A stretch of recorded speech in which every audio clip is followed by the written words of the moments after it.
living here in Jersey, fighting villains from afar. You gotta find first gear in your giant robot car. You dig giant robots, I dig giant robots, we dig giant robots, just dig giant robots. Nice. Hello, everybody, and welcome to the Anime Boomer Podcast. We have a very special guest today, but first I want to introduce our co-hosting panel. First and foremost is my longtime co-host, Spooky Weeb Trash, youtube.com/SpookyWeebTrash. She's actually working on a Gamergate documentary right now. It's like, what, 90% Bring that done? up in front of Jim. Oh, no. I have to embarrass you a little bit. Oh, yeah.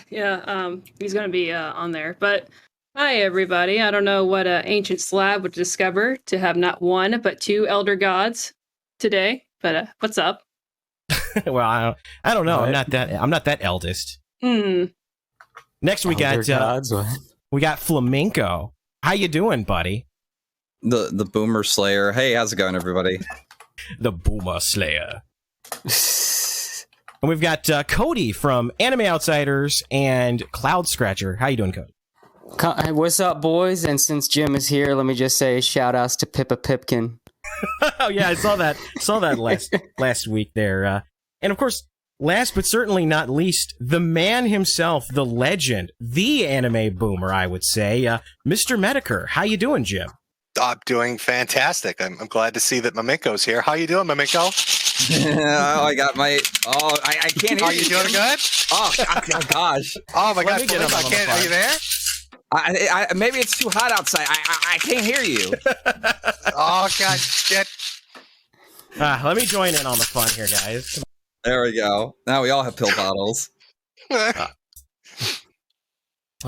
Fun times. You know, it's been a while since we've had like all these people together. Oh, it was fun. It was yeah, fun times for everyone else. Like that was like holy shit moments. That was an uncomfortable moment. Well, I love uncomfortable moments. What moment are we talking about exactly? Just an entire sequence of streams with pills and alcohol and It sounds like an anime pod. Tell me the story, Flamenco. Well, it's all about a brave little Chilean lad whose laughter cures cancer and alcoholism. Does it? Yeah, but when we needed him most, he vanished. Oh, it's tragic. I still believe that one day he will return, and his laughter. Oh. Someday. If you listen out into the night sky. I kind of think he might be dead. I genuinely think at this point he might be just gone.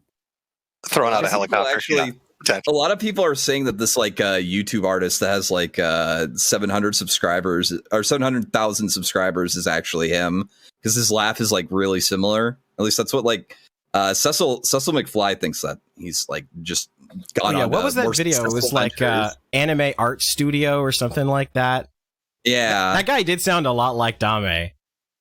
Yeah, but I mean, these stories pop up all the time. Like if you look at Murdoch, they could have sworn they found his YouTube channel because the guy sounds just like him. Mm. Yeah, these stories do pop up from time to time, especially because I could see where there were some subtle differences in the guy's voice, so he didn't quite 100% sound like Dame, but it was close enough that I don't know. I kind of want to believe that he's just out there living his best life and having fun doing art stuff. I hope so, but and I might be remembering incorrectly here, but didn't Dame disappear around the same time there was some kind of shit going on in his country? Yeah, there was a Chilean civil war. Well, there's always shit going on in this country. Always, that's true. But it coincided so closely. It's I think he might have got caught up in that and died. It was, again, I could be remembering wrong, but it was a little bit too perfect. You think his corpse is propped up against a 7-Eleven wall somewhere or something? It might be somewhere, yeah. The security forces got him. That's it. It's over. His last words were, "Fuck Mundane Matt. Tell them I said that. Fuck Mundane Matt." A really dramatic war death scene. He's in one of his comrades' arm. Tell them I said, "Fuck Mundane Matt." I feel like he would be more like, he would just write his like last will and testament, just blame Monday Matt, whatever you do. It's always Monday Matt's fault. So now that we've gotten the internet drama segment out of the way, let's talk about anime. Oh, is it out of the way? Oh, it'll come back. It'll come back. Yeah, it'll pop up every once in a while. Yeah. It's a periodic thing, but we're here to talk about anime with Mr. Metokur. So I think we should start off with the most important question here. What was the first anime that you can really remember watching? Well, I guess before I even get into that, I wanted to talk about one that I've read more recently and then just started watching. So it's one called Rent a Girlfriend. I don't know if you guys have read it. Oh yeah, I've actually got a question in here from someone on Twitter about that. Let's see, what was his name? The Max Vader said, "My life coach Jack Murphy keeps telling me to check out Rent a Girlfriend. Do you think I should watch it?" And the crazy thing is, like, I read it in English because of obviously like scanlations and stuff. But the craziest fucking thing about it is the dub is only in Puerto Rican. Huh? I see we got some jokes going here. I like it. A little bit of a setup. Well, we got something. I hope the author's a blonde. And a hot full spicy tamale. Yeah. Spicy. Gotta be spicy.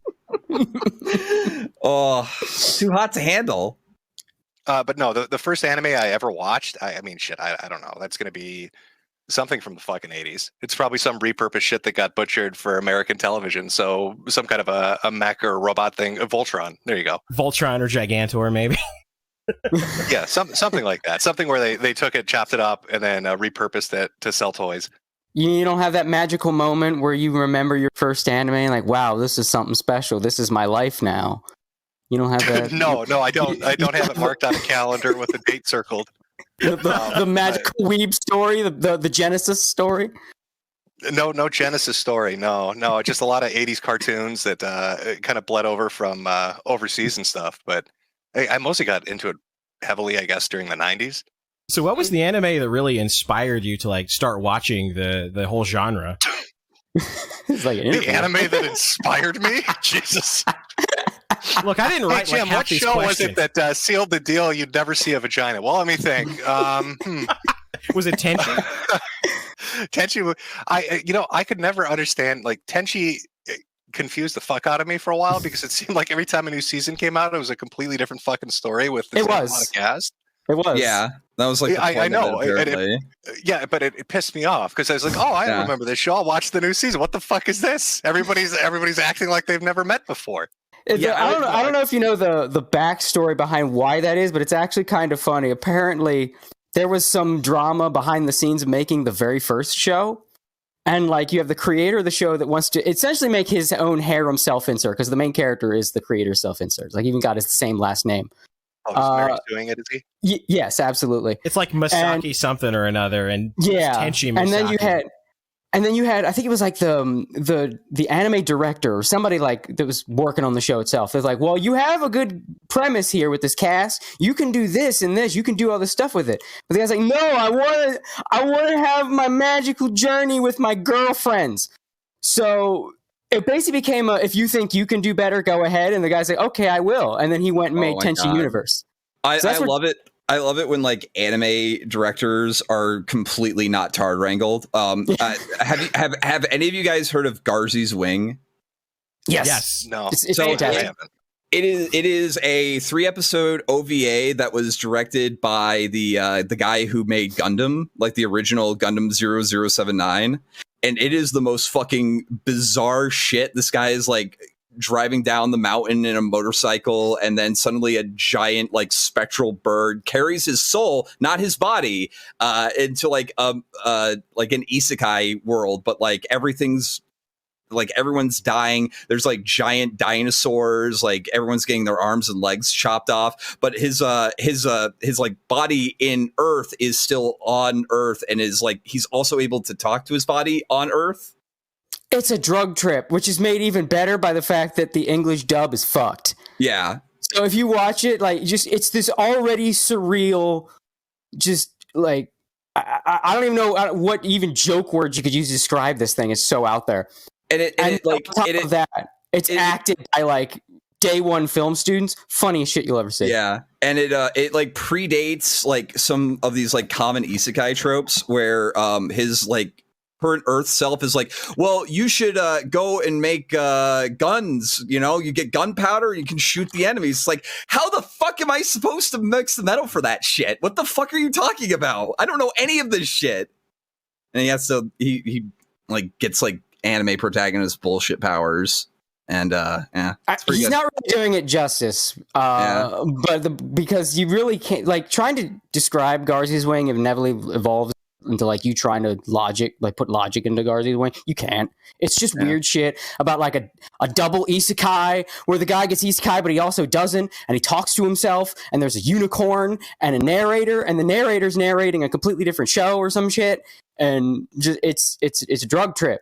Tomino was on some shit. It's like an Inception isekai, is that what you're saying? Kind of. It's like he gets isekai but also doesn't, and he has like psychic phone conversations with his isekai self, and he's like, bro, here's some modern technology stuff, it'll wow him, and he's like, I don't know how to make gunpowder. It's like, just do it, asshole.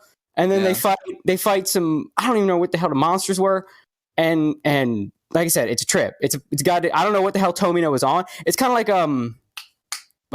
it's one of those things which just like some well-known creator got way. It's a Phantom Menace type thing. This guy was like somebody told him no. Side story to Escaflowne. It's in the same universe too, apparently, because like, Tomino writes those like novels or something. He basically just got away with whatever he wanted to, and it supposedly was fucking just off the walls. It's a Star Wars prequel. It's a Star Wars prequel situation where like this guy was so revered that he had all these goofy ideas and nobody told him no. Well, I don't know how like revered Tomino is, because like one of the series I would say like he made Gundam. He made Gundam. Yeah, but like pretty revered. Like, the original Gundam got canceled during its like original run. It wasn't saved by like its plot or its story or its animation. It was sold because the Japanese realized that they could sell the little robots on the show and make a fuck ton of money. That's like saying like, but I don't know how revered Walt Disney is. Like, the man made Gundam. He's quite popular in Japan. Let's just say that. They like him quite a bit for that Gundam thing he did. It's a good segment to kind of segue into talking about Gundam here. So, Jim, what is your favorite Gundam series, and which one made you cry? Well, I just got back into it. So I've been rewatching some of the stuff, like, Fumiko mentioned 0079. I've been watching Wing. And I'm convinced that is probably one of the best unintentional comedies that's ever been fucking made. Based off the protagonist of that. It's fucking fantastic. And what is her name? Relina? I'm pretty sure she is crippled or retarded. Because there are like fucking scenes in this thing where like Hero washes up on a beach, right? After his shit crashes, after he gets gunned down. And he fucking comes out of the ocean. And he comes across this stupid bitch. And he's trying to get out of there. Like, he hijacks a fucking ambulance and shit, and he's driving off. And like, it's very clear this guy's an enemy combatant, right? After he's like half a mile away, she holds her, she like staring blankly. Like, I've never seen it. She's just staring into the fucking ether, holds her hand out, and she's like, I'm Relina. Like, he's gone. What are you doing? Yep. And then the scene at the school, he's like, I'm gonna fucking murder you. Welcome to my birthday love party. Him, rips it. I love comparing him to fucking Shinji, man, because it's like night and day between those two guys. The one who would get in the robot and the one that wouldn't. It's fucking yin and yang with those two. Wolfei's autism also kind of goes under the radar, but I kind of remember like the supreme gentleman Chang Wolfei. Yeah, he got into like a fencing fight with Trey's, and Trey's like manages to shit talk him, but he's not in a mobile suit. But Wolfei has his mobile suit, and he's just like, I can't beat him, and then just flies away and like is like autistically seething. Some of you people in Oz are okay. Don't come to the department next morning. Oh man, yeah. That Wing was definitely like the first series that got me into anime, though. I would say I think that's the same for a lot of people, isn't it? I mean, like that was the one I think that introduced almost everybody to it. Because like when you're you got your selection of things kind of growing up, like that was really the only animated show that had a continuous plot with like interwoven character arcs and like different things going on. There's like 3 different like civil wars within that series and like splinter factions and shit like that. You know, I also the models are really fun, but like my dumbass retard self didn't have like the correct tools for it, so I used like a kitchen knife to cut them out of the runners, and I fucking hate myself. Is your gaijin hands too fat for the little parts? Yeah. Oh yeah, this was a question from somebody on Twitter. They wanted to ask, you know, about Gunpla. Did you get any Gunpla, and did you enjoy working on them? And which ones did you get? I got 2 basic bitch model kits. They're like the $20 ones, so they're not like I think it's high grade. It's not like because it's like broken into tiers, right? Where it's like the really dirt cheap ones that have got like 3 or 4 parts you put together. And then you've got like the I'm a retarded American version, which is maybe like, you know, 3 or 4 sheets of plastic shit. Yep. And then you've got like the high end one, right, where you're spending like $300-$400 on shit, and it's going to take you 2.5 months to do. So I got 2 of the most basic ones, like high grade, not complete bitch tier. But I didn't know what I was doing on the first one. So it's like, oh, you know, I watched a couple videos, and it's like, oh, you just clip it, put it together and stuff. But then they're like, oh, sanding and, you know, detail work and shit like that. So I tried to sand it. Oh, that was a mistake.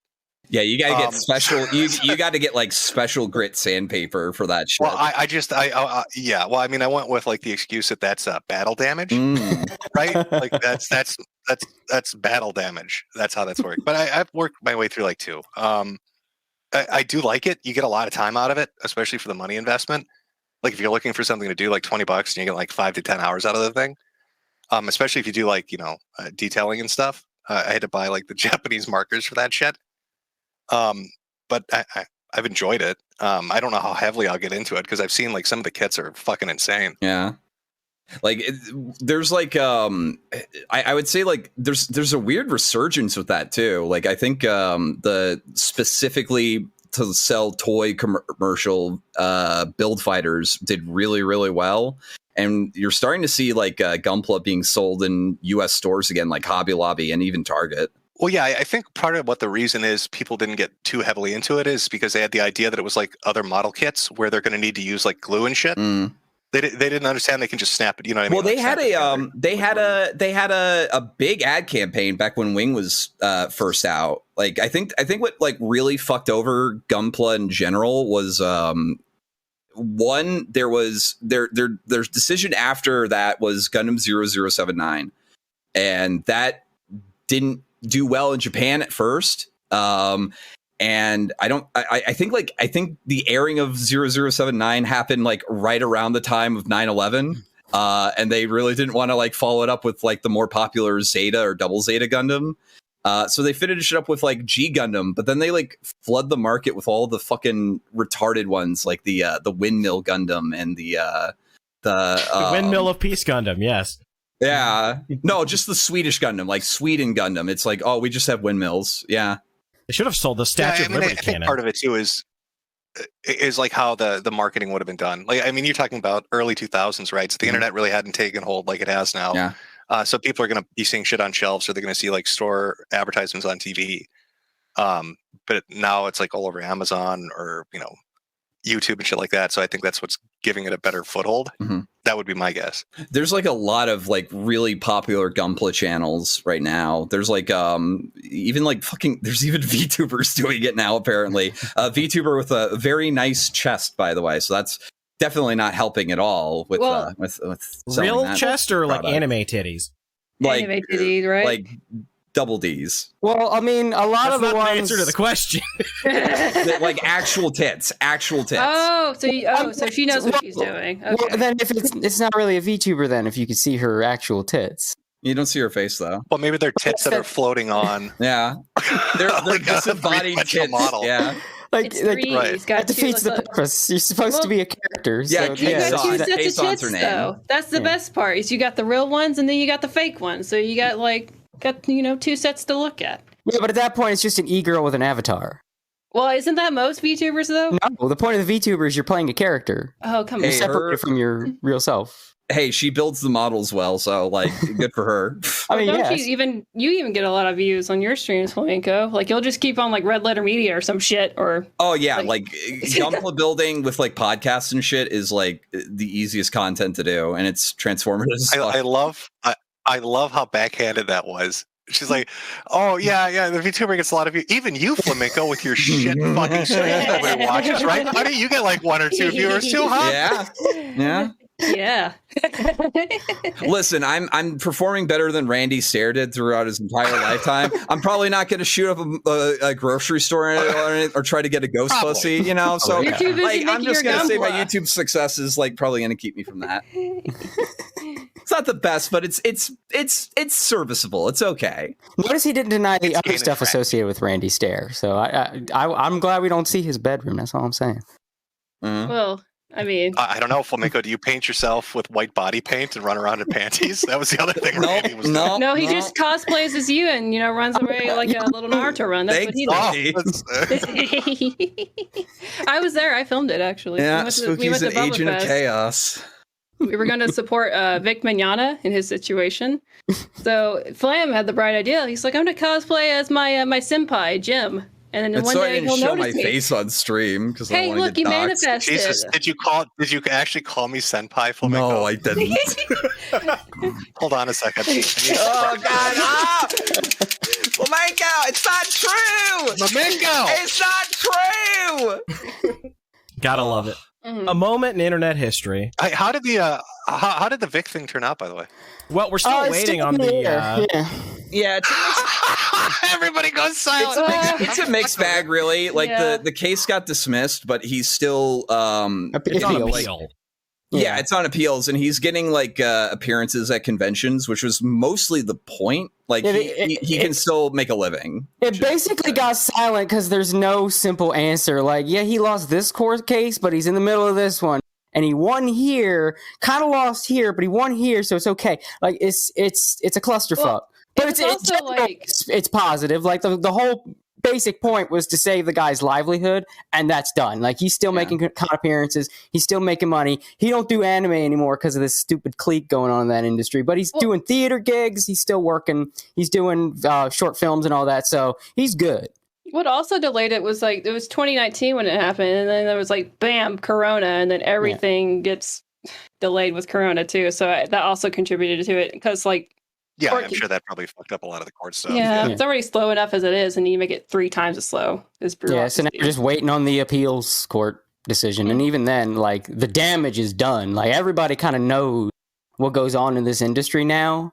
And, like, those people that accused him, you see, like, when they do con appearances, they got no line. Nobody wants to see these bitches. So, I mean, even if he loses in court, damage is done. He still comes out a winner as far as I'm concerned, because the only work they're getting is anime. And you compare the pay for dubbing an anime to the money Vic makes at these con appearances and doing these theater and like They're short still film massive. Con appearances for like voice actors in the US are like their bread and butter. That's why you get Yeah. like people who even have been like filmed like LeVar Burton still doing or Well, I mean, like speaking of bread and butter, panel now, please show your hands. How many of you donated to the Vic Mignogna thing? I donated $20. when Yeah, I gave it like started. I gave much, 'cause I I'm gave Vic bored, but- Mignogna my money directly. Okay, I bought several of his merchandise. Thank you very much, and he gave me a little Gator, Edward pin. how about you? I spent about 100. Did you really? I did. Oh, yeah. we also paid for a gator to get shouted by Vic too. Oh so yeah, there's that's also true. that. Yeah, we've got that video. I kind of had to with my own involvement in this whole ruckus. I was like, I kind of had to at that point. Like, it was almost a moral obligation. At least throw $5 into the Well, fucking. We were on the first Nick Ricada stream talking about the Vic stuff, so I felt kind of obligated, you know, Yeah. put my money where my mouth is. So this And it's like, I've become acquainted with the guy. I helped start this whole shit, so it would be fucked up if I didn't. You know what I mean? you kind of forced into it. Yeah. I mean, again, I'm not saying like I wouldn't want to help, but even whether I did or not, I should have. So I did. Mhm. Yeah, I kind of feel Yeah, like if you even- start something, you kind of have to see it through, right? Right. Exactly. Yeah. Mhm. Yeah, even like to this day. I like how Flamenco's answer was like, "Oh yeah, I threw 20 at him. Stop talking about this." I mean, I didn't. I followed it back when it was happening, and I think like I went to like a appearance of his and like got like an autograph or whatever. But I mean, yeah. So he has still been doing appearances. Oh, hell yeah. Well, like, he hasn't totally. His lines, even to this day, like even after if he got canceled or sued or whatever you want to call it, like they're still. I went to 2 different cons to meet Vic, and both times, and Flan was with me one of those cons, and I believe that one was 2 hours, but the one in Houston was like 3 hours just to wait to talk to him. Yeah, So. he's like I said, in the anime section of his career is fucked because of that whole drama, but overall, he's basically fine. To be fair, it was always going to be fucked. Like, you can't really go back to work with the people that, like, you know, completely try to destroy your fucking life. He'd always do, like, the LA studios and something like that. Like, he was just in the Texas studios was the thing. But, like, even without that, his career's fine, and that was really the goal. And well, I guess we're still waiting to find out whether or not that legal fund was... I shouldn't say worth donating to, because again, even if he loses the case, the point was just so that this man's career and livelihood isn't destroyed over nothing. And that's basically what's happened, like that it's not destroyed. So mission accomplished, you know, court system or no. So I didn't even know Rial in March he did. How much was I mean, because I know the basics of it and stuff, but I didn't follow it super closely. So how much did he raise for his lawsuits? Well, he didn't. Was there a lot of support? To be clear, he didn't raise the money. Whoever set it up for him. I think Mercado's GoFundMe capped out around near 200,000, right? I think, yeah, it's about that. He short of 200,000. Yeah. Is that going to carry him through? You said he's doing appeals now, so will that carry him through that, or did he like burn through that with the initial case? That I don't know. I would assume if he did burn it out, it at least covered most of it. So that's as far as I know. Yeah, I have it up on screen here. It was 290,215. Oh shit! So 300, almost 300, almost 300,000. Yeah, it's big money. It's big money. It is. I really hope that he wins on the appeal, but I'm not too terribly optimistic about that. Mm-hmm. Especially the longer. So why do you think he'll lose the appeal? Defamation is just really hard in the U.S. to prove. Well, That's always been like the anti-slap is basically like public participation.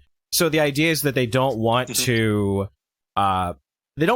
take away people's First Amendment rights to like talk shit about people, especially like public figures and stuff. So that's what they did. They filed anti-slap to basically say, hey, we're allowed to talk shit about Vic. He's a public figure. And like there were some procedural things that were kind of iffy on it. And like Nick in particular is not a big fan of like how anti-slap works, because it's basically just like you can say whatever you want to, even if it's like, because you have to prove actual malice. Like you have to prove you just hate that person and you just said something you knew was false just to like destroy their career or whatever. And so it's such a high bar to meet that it's really hard to get. So the burden's really tough. Yeah. The reason that the initial case was dismissed in the first place was the judge was like, it wasn't even the merits of the case. The judge I think he like just lost a major public case in Texas, something to the Texas Supreme Court. He got shot down, and now he had, and this is not like a hey, look at me, I'm a big public figure judge. This is not a guy looking for the spotlight. So he already was in the spotlight in a negative way, and then immediately he's in the spotlight again when this case starts getting all this coverage, especially down there. So he just threw, like, he even said like, y'all just settle it in appeals. Like he threw the case out because like, oh, I don't want to deal with this. And he wouldn't even was there any consequences for the people that Vic was going against? I mean, obviously the lawsuit didn't go through the way he wanted it to, but like public fallout, career fallout. Like, they still go to cons. Jamie Markey, technically, all still have careers. I think they also like. I mean, they literally go out of their way to slap in the faces of people that make fun of them, like during the Vic Mignogna case. I think you're. I changed out the dub and to make it more social justice-y or whatever. I think you're focusing too much. You're focusing too much on their quote unquote victory lap, and you're missing the big picture. That yes, they did absolutely get hammered, because once this hit, you would see like pictures of their lines at cons, and it's dead. I mentioned this before. Yeah. Like the chicks that went after him, they're in the public eye. They're done. I mean, the only people that they still have like Simpson stands, but it's like you have this class of anime fan that like has these attachments to voice actors. Like, they almost think they're friends with them. And it's like, if I become friends with the voice actor, then I am friends with my favorite anime character that they voice. They'll even, you see that in like Twitter replies, they'll talk to them. It's like they're a the character. Spax thing. Yeah. Yeah. Like, I mean, they've also got the character. They've also got like Cameo that they can, make money off of just like using the voice of the character that they have or whatever. Right. So those are basically the people still like attached to the accusers. Well, it's, but you look at the actual, like, again, the con lines they're making, like, to the point where I think one of them had to do an appearance at some comic book shop, and the comic book shop ended up like, I don't know if it got closed down or something happened to that comic book shop afterwards. It was like almost like karma. I can't remember what, because it was like a year or two ago. But either way, so yeah, even though they technically still have their jobs in this industry, and they're like, oh, we won our case. Again, still in appeals, but victory. They'll never have like the cult-like personality that Vic Mignogna has. Right. And he's still, because again, you compare the money you make from just doing a show to the money you make doing a con, and then again, all the other stuff Vic's doing, he's clearly doing better than they are. Like, you look at his lines of cons, they're like around the block. And when he goes to a con, that con makes money. So, like I said, they're doing their Twitter victory laps. They still got their job in that anime studio. But overall, even if he loses on appeals, he still came out on top, basically, from all this. Well, he also saved a lot of other anime voice actors as well, because there's, the false allegations against Todd Haberkorn, the false allegations against Quentin Flynn, Raiden. So, those guys. Oh yeah, they like the Quentin Flynn shit is like fucking wild. It was like a stalker or something. He did voice acting work for Warhammer 3. And that also carried into World of Warcraft. And like the second that all the allegations dropped, like Blizzard like went full on scrub it up, get rid of any of his voice lines, completely redub it. I guess now we know it's probably because they had their own like looming sexual harassment shit going on too. Yeah, they fucking imploded. Yeah, I don't know, Jim, how aware you are of. Have you ever heard of Fixing the Broken Staircase? Have I heard of Fixing the Broken Staircase? No. Yeah.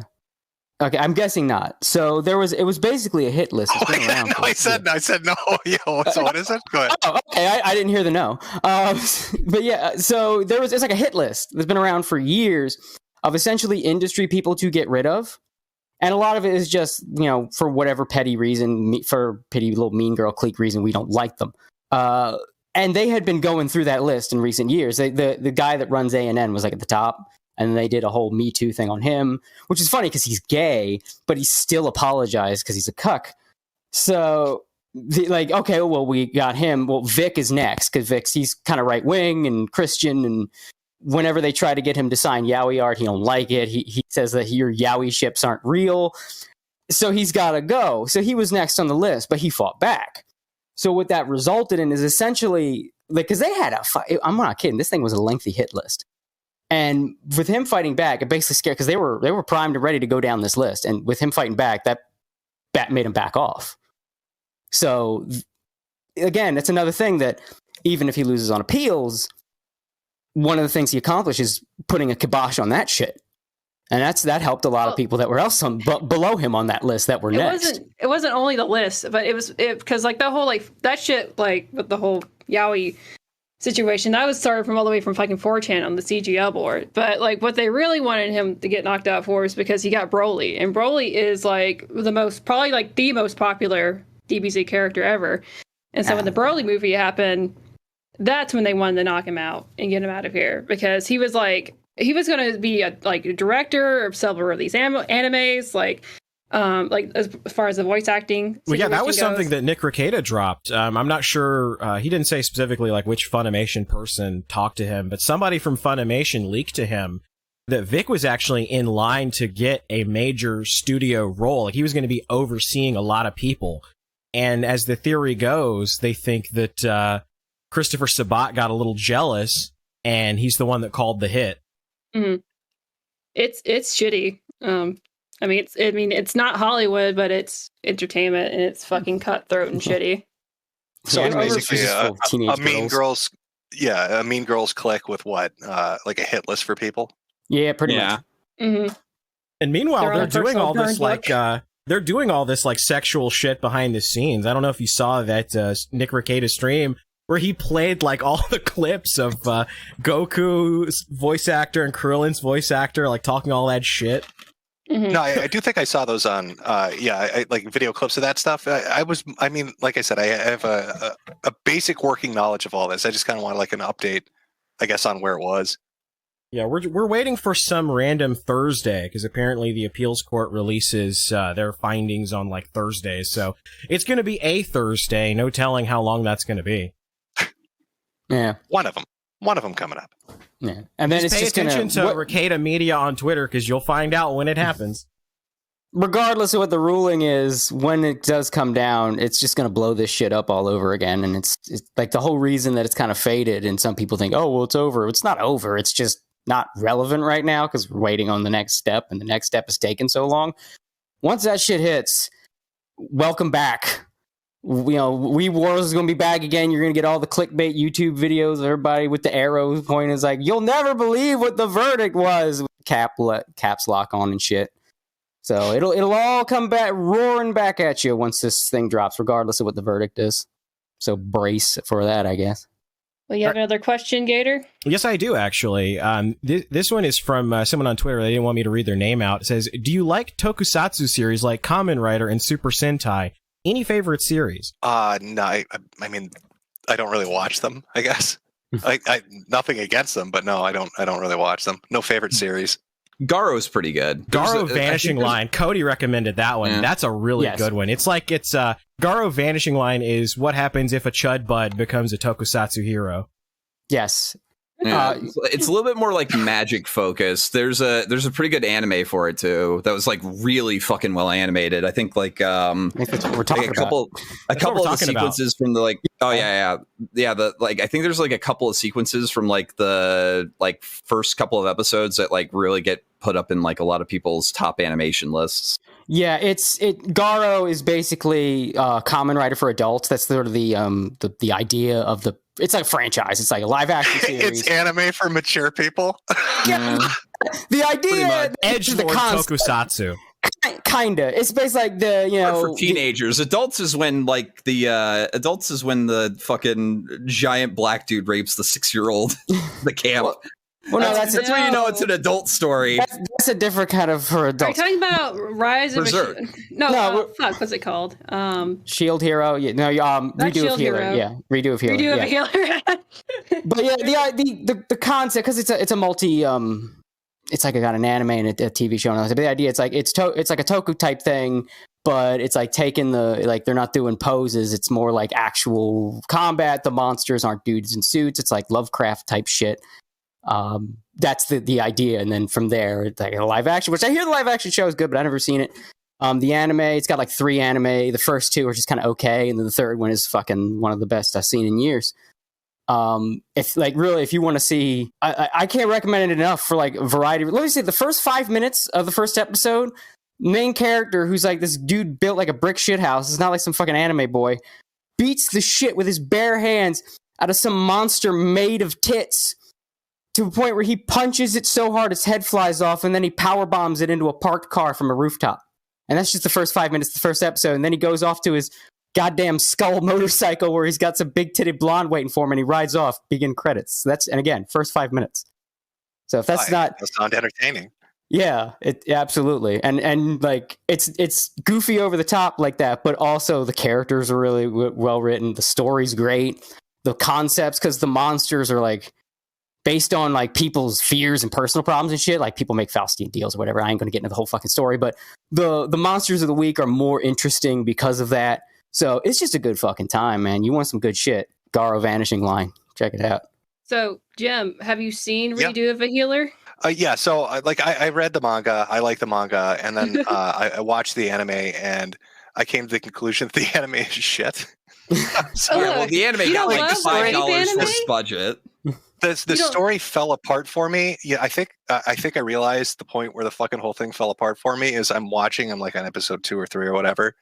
And Jade walks in and she's like, "Oh, are you watching hentai?" I think I was like, think it "Wow, literally yeah, is. it literally is, yeah." It's Okay, well, the story basically, yeah. just fell apart for me, yeah. Yeah. And I thought about it, and I was like, "Yeah, he powers up all the chicks by fucking them." So maybe this isn't the great revenge that I was thinking it was going to be. It's just perverting shit. It's schlock. It's literally, I don't know. I watch it to just laugh. Like it's one of the funniest animes to me ever. Just to watch stupid schlock. He pulls out I that think fucking it's- hot poker. It's just like, hey, bitch.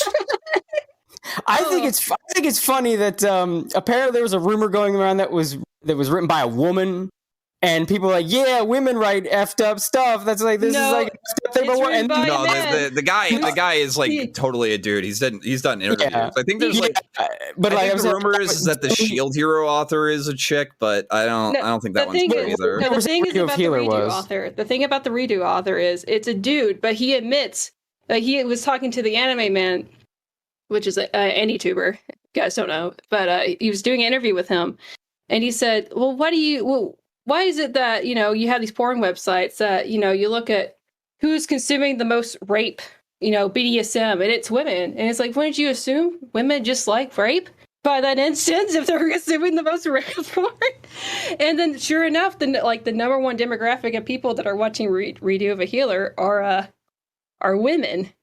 Well, So, how true is that? Because a lot of the same people saying that were the same people saying the writer was a woman. There seems to be this weird need. Like, women are cool with redo of healer. I don't get why. Just own your fucking fantasy porn show. Like, why? I just dropped it because it got kind of boring, like towards the first episode or whatever. Like the animation was like dog shit. After the fourth or fifth fucking, you were like, "I've seen it all." Yeah, I know where this is gonna go. I know where this leads. By the way, the guy on screen, that is the author of Redo of Healer. Yes, he's in a fox Well, costume. now I'm going to burn the copy I have. Oh, now All he's a right, thank furry. you. Yeah. Oh shit. Thanks for Oh putting no. the final He just fucking doesn't- nail in the coffin there, Gator. Appreciate He it. doesn't want to. He doesn't want to show Glad his I could face, help. So he uses his he uses like. a Oh little yeah, cute- no, that's a good excuse. No, guys, I'm not a furry. I just don't want you to know who I am. That's Look. the funny thing. Like, a lot of these light novel authors do that because they want to, retain some anonymity. But they'll usually, I don't know, wear a regular He mask uses a little fox for his profile It's- pic it's- on Twitter. it's- Come it's- on. fox head instead. Because like the guy that writes Overlord does that, but he wears like a skull hoodie with like the thing zipped up so you can't see his face. But like this dude just comes in wearing a goddamn Fox McCloud head. So, Dude, can we recap this? So you're telling me Redo of the Healer is just a rape hentai written by a furry? Is Yeah. that where we've arrived at? Pretty much, yeah. Yeah. Okay, well, that's all right. That's one to cross off the list. Thanks, bud. But you like Goblin Slayer. Speaking of other rape anime, you like Goblin Slayer, right? I thought Goblin Slayer was great. I liked the manga and I liked the side stories of it, and I liked the anime of it. But I mean, like this year, the ones that I liked the most were I think Vivi and Shadow House. I didn't I don't- see either of those. I know Vivi Gator is- wants to talk about Vivi with you. I do. I'm sorry I there love wasn't enough rape in it for you, Flamenco. Nah. Vivi, that's the one with the singing android girl, right? Yes, yes. I've been Yeah, trying to yeah. sell Cody on it for like months at this point. I still got to see it. I don't know. I just my drive to watch anime has been completely diminished by like all the anime that's been out for the last couple of years. Like, it feels like everything's either just a girlfriend simulator or a bog standard isekai. Like, I don't even like a new anime will come out. Like, even if it has a neat premise, like, oh, okay. I just like it's anime has killed my fucking enthusiasm for anime in the last few years.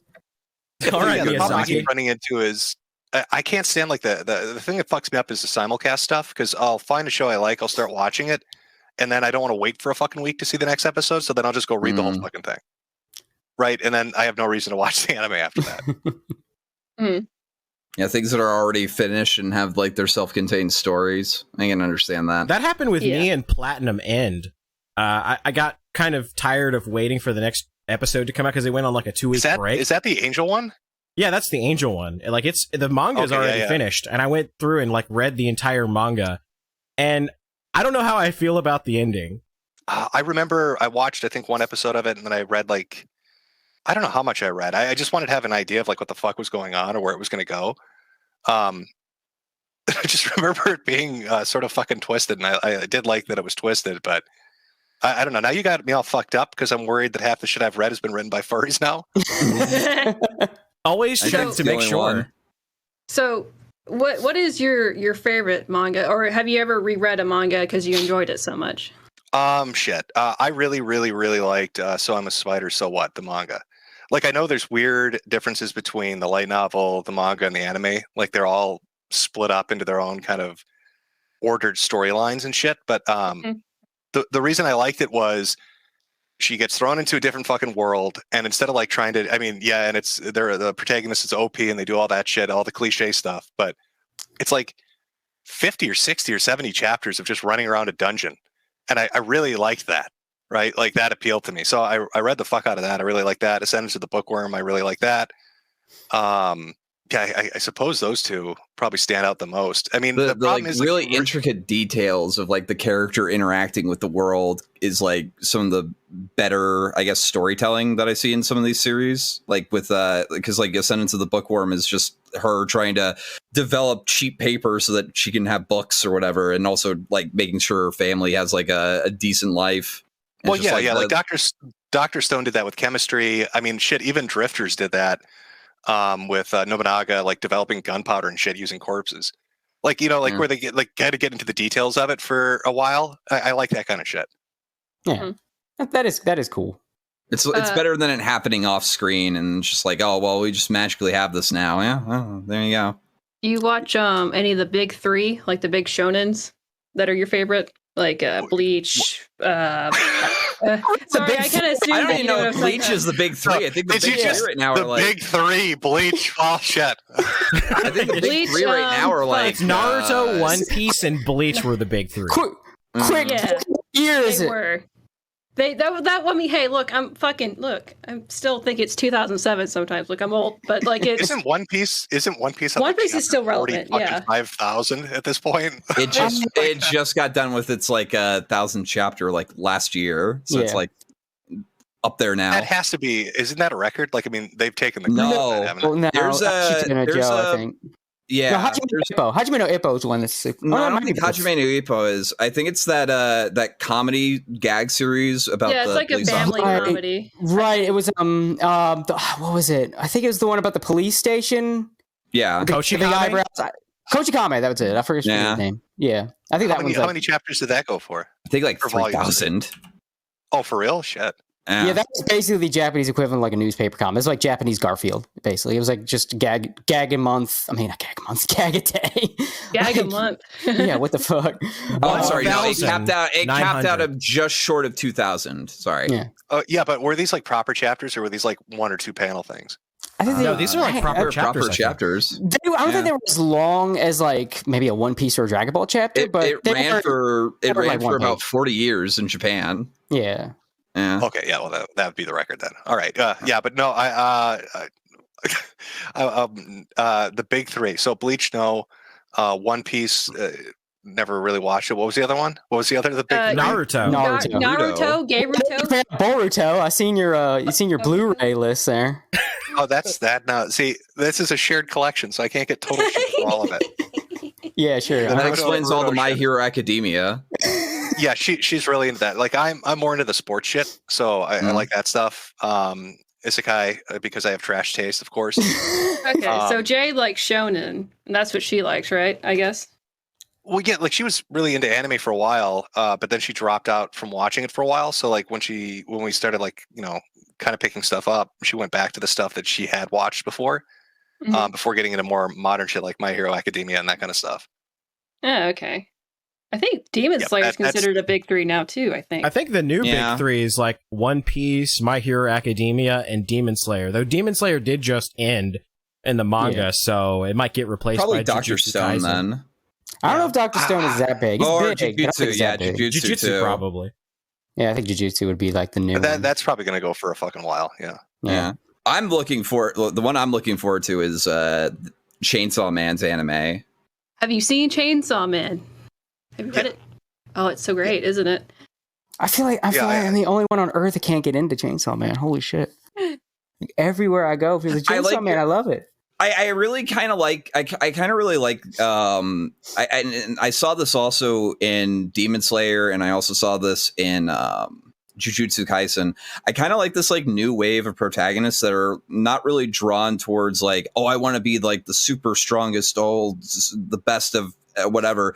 Just like kind of manageable goals. Like Chainsaw Man's protagonist, he just wants to feel a girl up. He wants to eat good food. He wants to sleep in a nice bed. You know.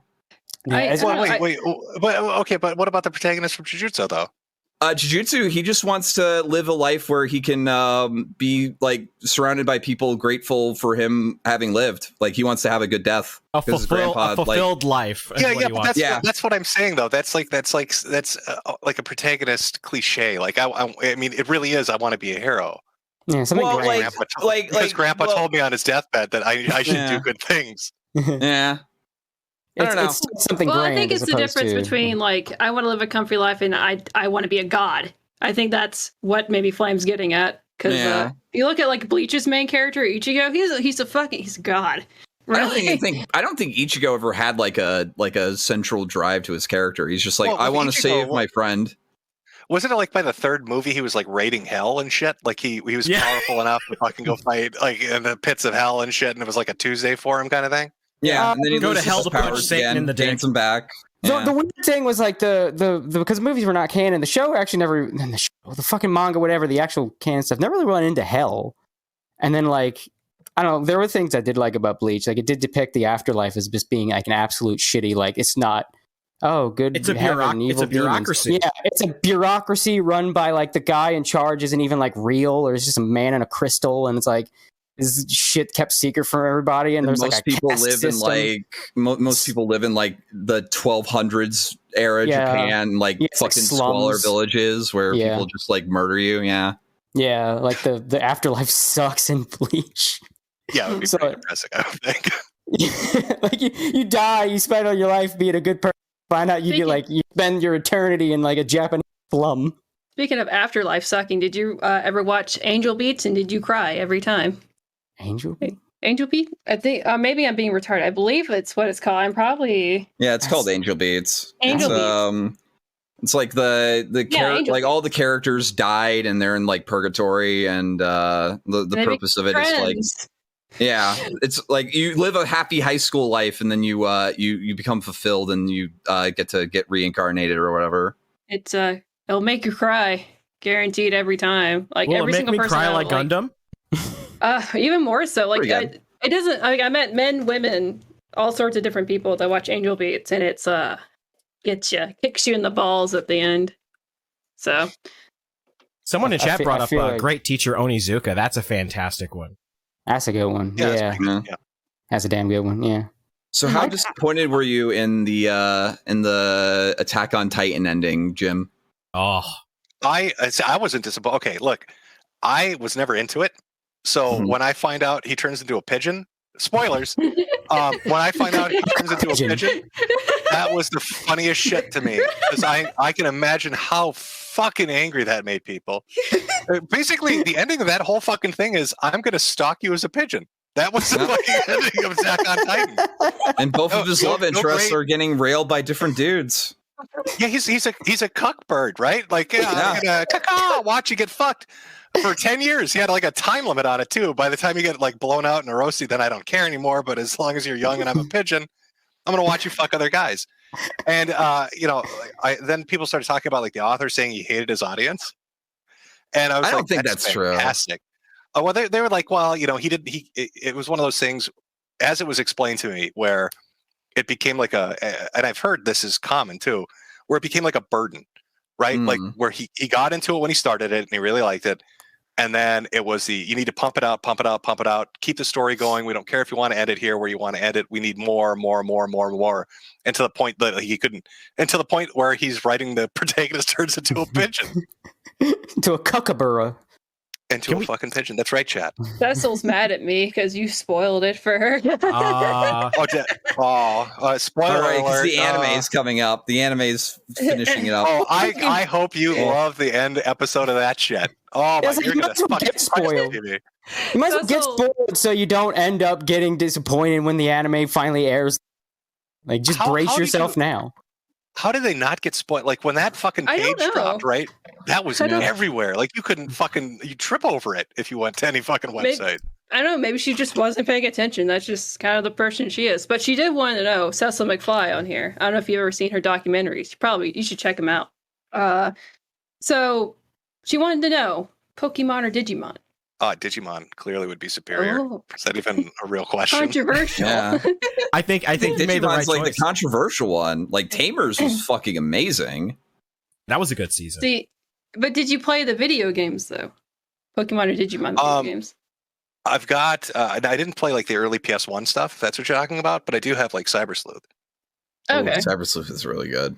I don't really know I much picked it up about. because people like were saying like, oh, it's pretty good. It's not bad. So I mean, I wasn't disappointed. I had a good time with it. Oh, I did want to ask you. This is on our list.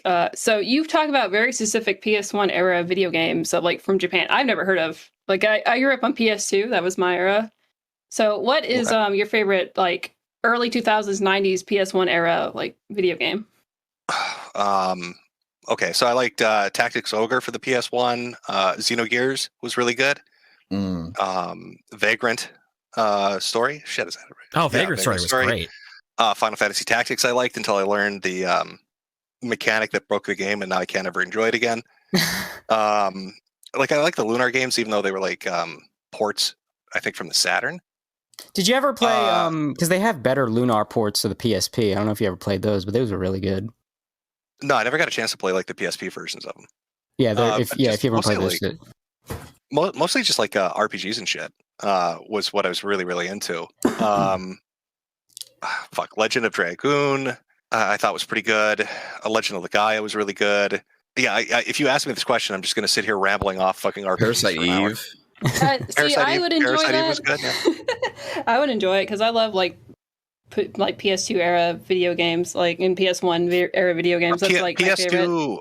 Yeah, okay. So PS2, fucking the dot hack games, the original quadrillion or tetralogy, the tetralogy, right? I never understood how they have not brought that back with VR. Like that seems like the entire premise of that fucking game would fit so well with VR, and especially like how you got put into instances and stuff because you had to put in like a specific address with keywords and shit for like randomized dungeons. Yeah, I don't know why they dropped that, but that tetralogy or whatever, I really fucking love that. Like I played the first game, then waited for the next one, then waited for the next one. I tried doing that with Xenosaga, where they're like, we're gonna make 6 games. We're gonna make 6 games. They're gonna be 80 hours a piece, and it's gonna be great. And the first one's like 60 hours long, and then the second one's like 30 hours long, and then the last one's 10 hours long, and they're like, fuck it, we quit. I think CyberConnect 2 is actually supposed to make an announcement at some point. So they may actually be, CyberConnect 2 to announce a new game in February 2022. So I don't know, maybe it's the VR dot hack that we've all been waiting for. hopefully it's not Naruto again. Holy shit! It's gonna be Naruto. Yeah, it's gonna be the 80th game in the fucking series with them. Yeah, no, they know where their bread is buttered. Say GU or the original 4. Which one do you I think prefer? Jim's a kite bro. The original 4. The original 4 is the one that I played the most. Like, I mean, I got to the point where, like, there's like a dungeon you can go to after you beat the game, after you go through all 4 games, right? Yeah. But I could never get, I always got corrupted. I could never get to the very end of it, and it always pissed me off because I could never figure out what was at the fucking, like, heart of the dungeon. I still think about that. So that fucking game had an impact. But yeah, no, that was fantastic series. There's a lot of great shit on PS2. What is your favorite Jap game in general? Shit. I think Could be Nintendo, could be like any Jap game. I think the one I wanted to import like the most was it Front Mission 5 for PS2? So like Front Mission, I really liked as like a game series. Like 4 came out on PS2, but then like the sequel to that, I'm pretty sure it was 5, was Japanese only. But the problem is, like, I think Sony at the time was still region locking everything, so I would have had to get a Japanese PS2 to play it, and it's too much shit to go through to play one game. I see. Oh, you really like mecha games and. What was it? PS3? No. Oh shit! Actually, let me double check. Because like emulation's actually That's gotten to a good point with PS3 right now. It I says know, like PS2. It was released in 2005, so it would have been like borderline like PS3, PS2 era. So it'd probably I'm talking. Yeah, yeah, I'm talking like at the time when I wanted to check it out. But yeah, no, I really like that series. Just because I don't know, I like the factions fighting each other in the war, and the way it was it just was a good game. Well, do we have any other questions? Oh that yeah, we have set up, Gator. Cromartie High School Tokyo Revengers and Delinquent anime. That's a Is that a question? Just a statement. It's not a question. Yeah, just a statement. Just a statement. I'd like you to Did you know watch these are Cromartie things. High School and did you enjoy it? No, I don't think I've seen it. I did watch the entirety of fucking Tokyo Revengers though, and I saw people talking shit about it. It's fantastic. Fuck everybody that has a problem with it. 100% cosign. Who's talking shit about Tokyo Revengers? I've heard nothing but like. I saw on some it. people in chat with some hot takes about Tokyo Revengers. I'm telling you, Tokyo Revengers is good shit. Well, I mean, chat's kind Has of some great merch too. I love the Oh, merchandise. it's got some nice symbolism. I see. I think I get why Jim likes it so much. They're windmills of friendship and peace. That's what they are. Yeah.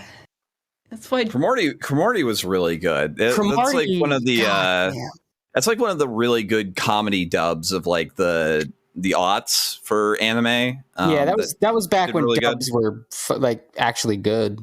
Yeah. Like that was probably one of the best anime dubs, especially because the show's a comedy and it's a weird comedy. And the dub does a really good job of like delivering all of it, especially when it has to say weird ass shit with a straight face or like just the reactions of people. And the fact that it was dubbed back then means that like they didn't screw with it, and they kept even some of the jokes that you ain't getting away with these days. Well, you know the one I'm talking about too. I think it's like the first episode. Like one of the things with like Cromartie that I think was really good was there's that like one joke of that guy who's like on his computer and he's like, oh, this person is saying something I disagree with. I'm gonna write a well thought out response, and the guy just like calls him names, and he gets like really fucking mad at it, and it's just like, oh man, some things really do never change. Holy shit. Yeah, that whole segment just aged like fine wine. Especially, again, that's another example the dub's great, because the way that guy said, like, they don't know how important I am on my homepage. Like the way he delivers all of that is spot on. He was the first Redditor. Oh shit. Yeah, like he's got the Reddit voice down. Say, I appreciate you trying to help Mr. Satoran, but clearly this person does not understand. Like it's and the fact that, look, a lot of times, let's be real, a lot of times when anime tries to be funny, it's not fucking funny, because the things the Japanese think are funny, it's just like, you're not supposed to say that in public. Oh no, like that. Well, kind no, of they shit. just like puns, like the And fucking like. yeah. There's so many puns, like it's. It doesn't translate well over to Yeah, English. Like, it's- you have to explain everything. Why It's funny to puns, them. or like that I don't remember what it is, but that I think that Boka Sukomi kind of thing, where it's like some guy says something goofy and the straight man has to say, "That's not what you do. You don't do that." It's like so much anime comedy. Some guy will like say something dumb, and another person will yell at him like, "Don't say that!" You know, whatever.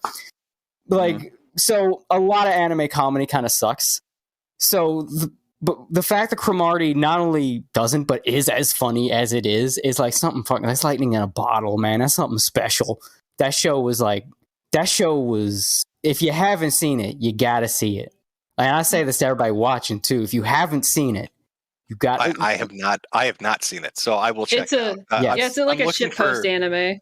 Yeah. I'm looking for good stuff. Like if I had a list of like really good shit, I think everybody knows this, but like Legend of the Galactic Heroes, I think is my number one. Yes, Yes, it's fantastic. Because it blows the fuck out of a lot of the competition when it comes to like how to do a story and shit. Mhm. When you're dealing with like intergalactic politics, it still fucking amazes me how good it is. Yeah. Mhm.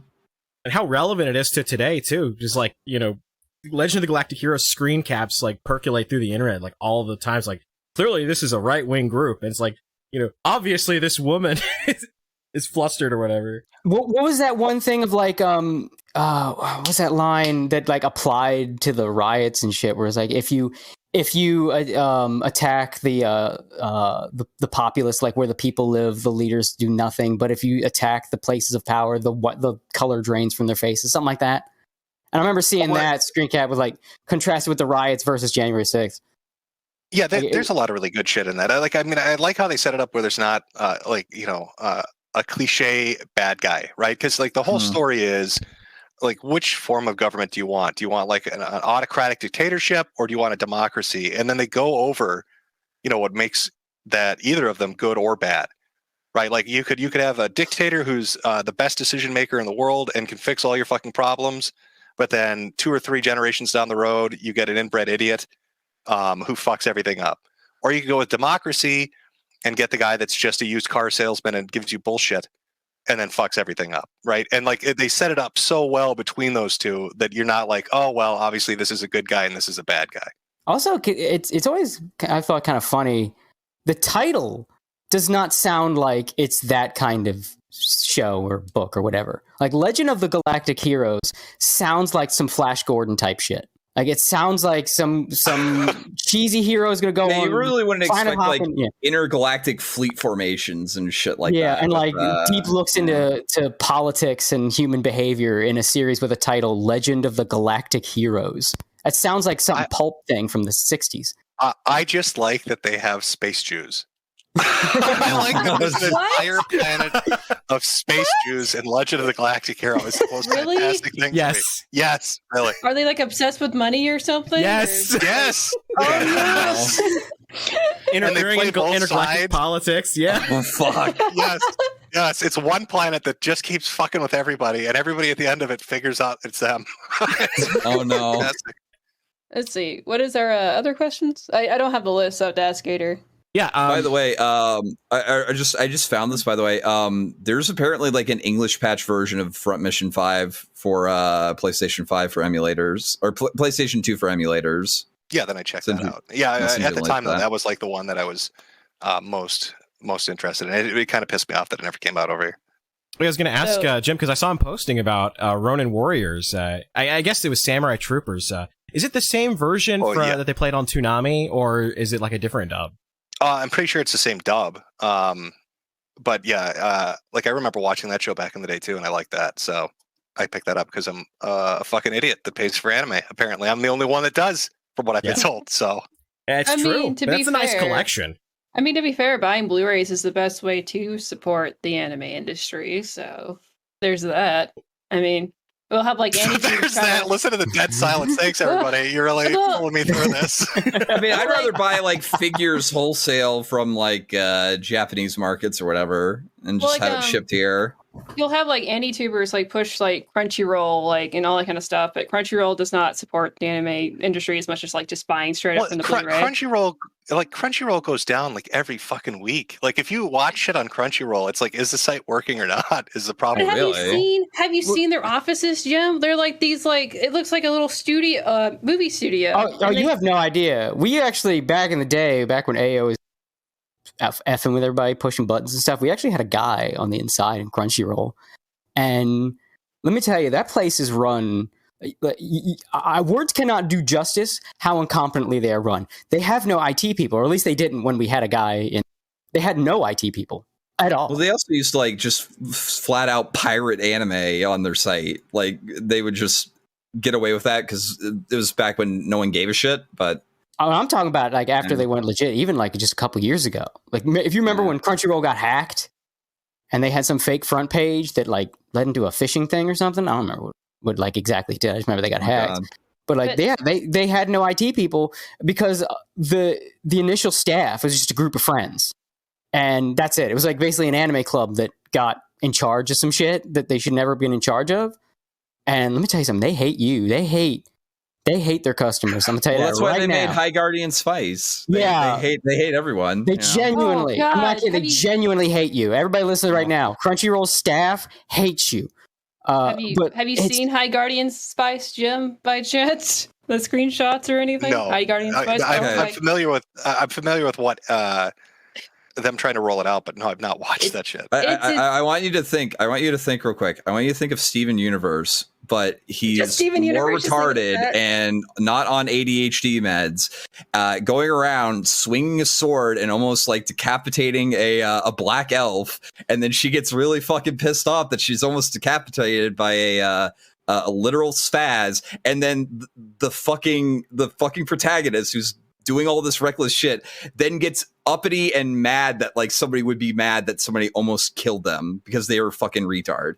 It's In It the really first is like a episode, Tumblr. it's really good. It's really good. It's every stereotype of a comic written on Tumblr drawn by a fat girl. It is every. This was in single the stereotype. Cal art style too, wasn't it? Yeah. Yeah. Well, And it's based on a Tumblr webcomic, so they it's were an adaptation. promoting it. Well, they were promoting it ever since 2017, right? So this was in production hell for like about 4 years, right?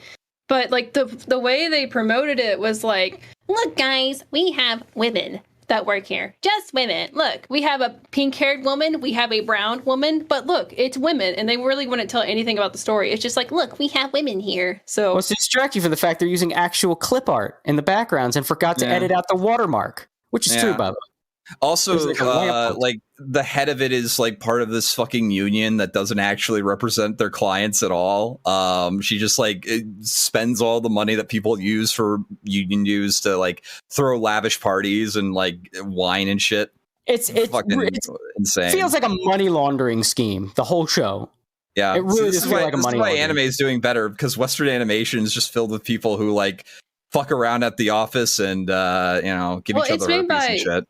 It's made by people that like, well, they were like Tumblr people, and then they met artists that work in LA, and then they go to LA and they draw art for them, and they come up with these kind of ideas. So it's literally just like it's buddy, but also they have like they feel like they have to put like the whole social justice-y culture wars is the takeaway. Culture war bullshit. Well, that was what happened with Adventure Time. Like the first season of Adventure Time, like Pendleton Ward like fires his entire staff and then like hires literal just people from Tumblr to do the work for him. Yeah. And now like all the Western animation is just like, oh well, this person is friends with this person, so they get their own show, and this guy like gets written up because he jacks off at the office and sleeps there because his wife is pissed off that he cheated on him.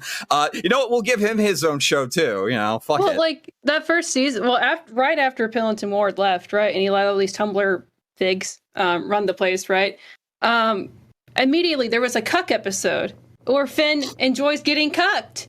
Did people like memory hold that episode? Because I remember it, where he allowed Flame Princess to fight his battles for him, and he got off to it. That was like when the first season when Pendleton left. It was so fucking weird. And there was like another episode where like Finn was depressed, so he decided he would like they couldn't show him like sleeping around with women. Instead, they're just like going around kissing girls because he was like, I'm depressed, so I'm just gonna go and kiss whoever. So he literally kisses all the princesses. I mean, it's kind of going in circles here. The takeaway is, yeah, you think of a stereotype, the West Coast, any kind of like, I don't know, people you make fun of on the internet. If you're based in Red Pill, all the people you hate are working in cartoons, and it's pretty much, you could guess. Yeah, well, I mean, California is like the death of everything, though, isn't it? I mean, once Sony kind of moved their American operations out there, didn't everything start to go to shit for them? Yeah, well, now they censor everything, especially in like video games, like Japanese video games. They'll censor stuff. Like it's really disgusting. Like they'll allow stuff like The Last of Us 2, where there'll be like a Abby sex scene, but then God forbid you show some anime titties. Like, oh no, we got to censor that shit. How weird is that? Like, Nintendo's the place. Yeah, exactly. Right, yeah, like Nintendo's got like the tits. Nintendo doesn't censor as much, and then Sony's the one that's doing it. It's really bizarre. Yeah, it's crazy how shit comes full circle, and now Sony is today's Nintendo. Meanwhile, Nintendo it works for me. The Switch is like $400 cheaper than the PlayStation 5, so I'm okay with this. Fuck it. It's $400 cheaper, and you've got brown woman with asses over there. So, how much further do you want to talk to Jim and then start doing a super chat, Skater? I've just got a couple more questions, and then we can go into super chats and some like audience questions. I had a couple people send me some questions on Twitter. So my anime list says that you dropped Death Note. So are you an L respecter, and do you think this series went to shit after spoilers, by the way, chat, L fucking dies? So is that why you dropped the series? Well, I dropped the series because I saw the amazing live action adaptation where we all found out that L should be black. And then when I found out that the anime and manga didn't follow that canon, I was like, I can't touch this shit. It's just not interesting enough for me. We was investigators of shit. That's right. So have you ever been black to child named Lebensraum? That's right. That's right. No, that's unironically like when they go to find out his identity, that's like on the dossier. That's The hilarious. most fucking. Oh no, insane you're shit. mispronouncing it. See, they found out his name was actually LeBron. Ah, That's what the L stood for. Ah. So next question is: have you ever been to an anime convention? No. Has Jade though? So was that too? Was that too mean? Have you guys been to an anime convention? Oh yes. I've been to one. Yeah, it's fun, but there's a lot of cringe. But the cringe is kind of part of the fun. But Jade It's mostly has, to though, get like right? good like Yes, merch and yes. shit. Yeah. What's that? So Did you get the good merch? You said? Yeah, good merch. There's like a lot of that used to be like one of the only places you could get like some Gunpla back in the day before like Amazon started selling it. Sure. And there's also like the Gundam store on like Florida or whatever, but like it's been kind of hard to get like quality merch sometimes. Well, I can only imagine. Like, I wonder how much the price jack's going to be really bad for like this next season of it. Cons with Corona, because it's like everything's so inflated now, right? So I wonder if it even matters. It'll like plateau or be even more expensive for people like having to come all the way over here. So it might not even be worth it anymore for that. But personally, I just go because I like to cosplay and I like to get drunk and people watch, and that is enough for me. Oh yeah, there's some quality people watching it at conventions. Holy shit! Holy shit! Yeah, It's really great to be. It's fun to kind of go and just geek out. You brought up the CGL board, right? What was the chick that went to the anime convention who smelled so horrific? Oh, Tuna Chan, I think that's her name. Tuna yeah. Chan. Yeah. Yeah. Can you pull up a picture of Tuna Chan so we can talk about this for a second? Yes. Oh yes, my I god, will. I haven't thought about this in what years? It's Holy been a shit. long fucking time. Yeah. Oh my god. Yeah. Whenever Gator brings it up, yeah. So it's a popular like copy pasta story, but so what it is this girl Tuna comes by Melt-chan, with that was it. Yeah, so she comes by wearing a stream bikini at a con, where I forget what character she's fucking cosplaying as, but you can see Kuchi. You could see all of her Kuchi, right? And, well, it wasn't that you could see it. It was another sense that was picking. And then you could, you could smell it. You smell her coming before you saw her Kuchi. And I don't then, even know if I can pull this up on YouTube, guys. This is give me just it a was second. so bad. They brought up the elevator. The elevator is where it's at, you know, because you're forced to be with this horrendous smell for at least a few minutes. So, yeah, well, I mean, I heard they talked about that shit. It was so bad that it was talked about for days. It was talked about for years. Like, no, I mean, at at the time, like word spread that it was that bad. That, like people were word of mouth telling each other, "Beware, if you see this coming towards you." I'm not surprised. Like the gossip scene amongst like cons, especially local cons, is like everyone knows everyone's business. So like all that shit always manages to go out. Like Facebook and CGL were like top gossip sites for people like that. So I imagine she will never be able to live that down. Maybe she learned proper hygiene. I would hope, because you haven't heard about her since, and I would think if she kept it up, she would have been making more stories over the years, and we wouldn't. Is she even still with us? Because like that was so devastating. I don't know. Yeah. You know what I mean? No. Like it might have been like a time to take an exit kind of thing. Yeah, some kind of malignant growth. There you go. There's one thing to walk by like the local weeb and just be like, because he doesn't wear deodorant, but to just know that your vagina is stinky. Oh, there we go. Nice censorship. Oh, yeah. boy. Okay. Just to censor the whole thing. I had to censor it because there's no way I could have shown that on YouTube. Just imagine somebody wearing basically strings. Like it's been washed in a month. I forget what character terrible. She's supposed to cosplay as. Something from Air Gear. Yeah, that's what I thought. It's like the skating anime. I can't remember. It's like the one where inline skates are super powered, and it was written by a porn artist, and you can tell.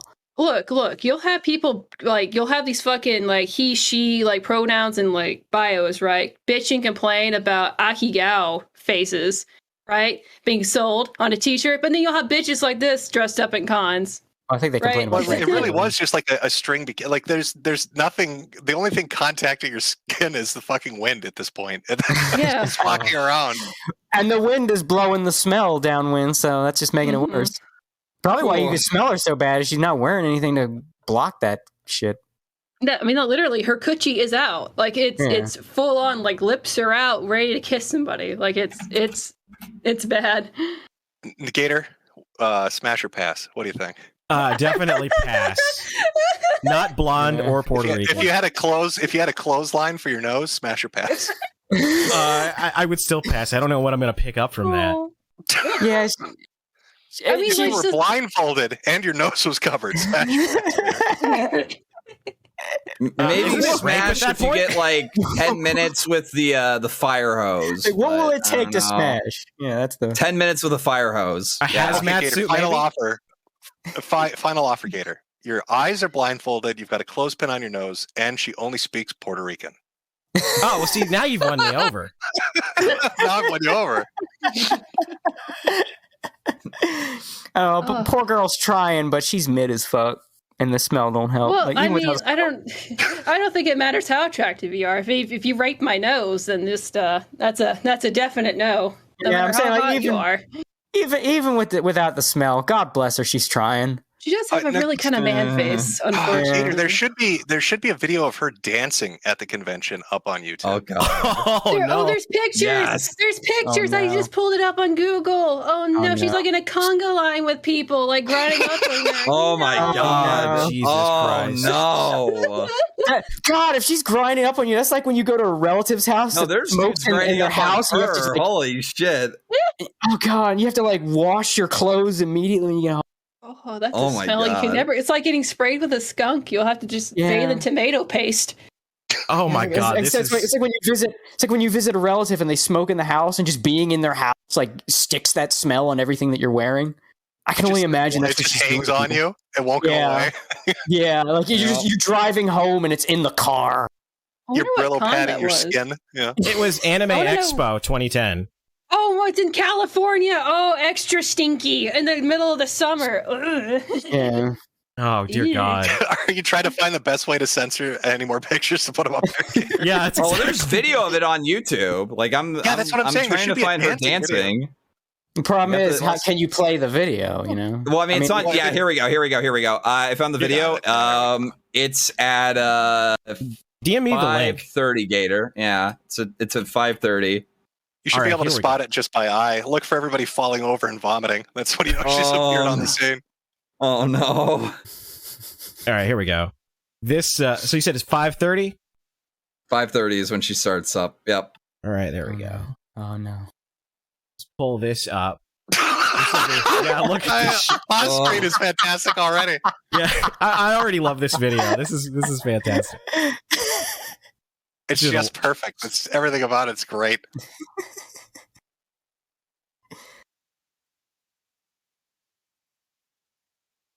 Oh no. Now remember, Susan, this is on YouTube. Oh, This no. skinny Asian dude. Oh god. Oh no. Oh. Oh. Oh my god. No. Oh, no. no. Oh god. What? Yeah. Yeah. Oh. Look at them all. Look at them. Oh, Like, Look at the guy in the back with the orange shirt. He was into it until smell hit him. oh,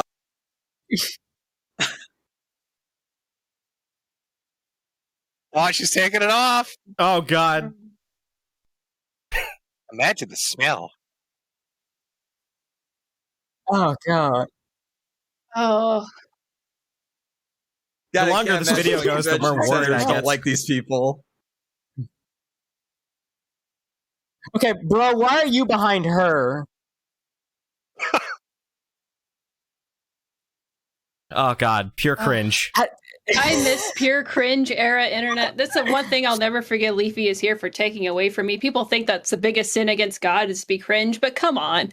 It's great. It's just a good on time watching like a bunch of weebs get into like a weird orgy dance thing and one of them Oh, smells well, really fucking also bad. That video of I can't remember what convention it was, but the chick wouldn't stop meowing. Oh You ever yeah, seen that no, video? she's like, yeah. Yeah, I know what you're talking about. It just like I was like, God, if I was there, I'd hit her. I'd hit her so hard. Or like the anime club where they just dance the Hara Hara Yukai. That one's great Oh, too. Oh And God, let's there's not forget- so many let's not good forget- videos of like. Let's not forget the crowning jewel of internet cringe, Foam Adventure. Yeah, that was a man. good one. Oh, Like that one. What was the convention like that the Garugamesh one? I love that fucking commercial. Oh, that fucking ad, yeah. Sakuracon. yeah, Yeah. Sakura. Kind of bringing it back. Remember, Vic Mignogna was in that ad. Was he? Yeah, he was. Yeah, he did the voiceover at the end. Like, come to Sakuracon. Yeah. Oh, well, Let me see if I can find Vic's that such a nice guy that he thought he was adding to the community and, supporting everybody. So I'm. Let's see. That was the. Yeah, I mean- He was involved in that cancer. Monokuro was in the right. Fuck it. Oh, yeah. Here's Kids went for that. Here it is. Here it is. Hold on. Let me pull this up here. Which one did you find? The Garugamesh or the Garugamesh. meowing? Oh boy. Love sushi. I love Japan, period. The tea ceremonies. J-Rock. Yeah. GIRUGAMESH! Oh yeah. I love anime! And manga. this is the most down-to-earth acting I've ever seen. They're having a fun time. Don't just talk about it. Check out Sakuracon. Oh, yeah, that April is 10th him. through 12th. Fuck. Check Sakuracon.org for all the details. That was I love written by like anime. and manga. Look, That was this is written by like a 50-year-old man whose No, that daughter's was written in by anime. like a guy who knew what he was doing. That's entirely how they acted on IRL. That is Dude. 1000% them. I miss early 2000s cringe. Okay, that's great. Okay, I love it. And I love like watching the guys like who reenact the Kingdom Hearts scene that play with the like squishy things, like the little sword fights in the mall. Have you guys seen that? No, They actually. reenact- that's They the reenact weeb- Kingdom Hearts in the parking lot. Oh, it's great. Yeah. I love it. Yeah, it's the weeb version of Matrix home videos. It's great. Oh no. You should pull it up, Gator. I'll see if I can So- find that one. It'd be easy. Just type in like Kingdom Hearts like mall parking lot or something. So you guys know how cringy Kingdom Hearts line is, right? Well, imagine two nerds in trip pants Yeah. dancing around in the parking lot. Jinko jeans and shit. Yeah. So was With it the fucking Kingdom foam Hearts? keyblade or Parking paper mache lot. keyblade. Yeah, type like parking lot, mall, right? Like Oni Plays, they bring this up all the time where they talk about. So Here, I'll pull it up here on screen. Is this what you're talking about right here? yes. This is it? Okay, I'll play this then. Yes. Sora. Roxas. Oh no. What'd you do with I have the high ground. She's part of the darkness now. She doesn't need the light. Oh. Stuck the landing. Are they using umbrellas? What are they fighting with? No, it's boppers. The things you use as swords in LARP. Oh, that's they spin put, kick. like- Somebody studied the martial arts. Look how they're dressed. That's a foam noodle with PVC pipe through it. Imagine Yeah. you're the cart pusher and you see this shit when you're going out to fucking collect it. I've got the power of God and anime on my side. Oh, I wonder if that UPS driver's gonna just back up right over him. Send them to another world. Hey! You're Time to saying get isekai. Hey, at least these verbatim, mathematics though. aren't gonna knife you. Gotta take a break to catch my breath and remember my lines. Okay, here we go. Do Oh, all it's dual wielding. Here! This is so good. Why would you film this?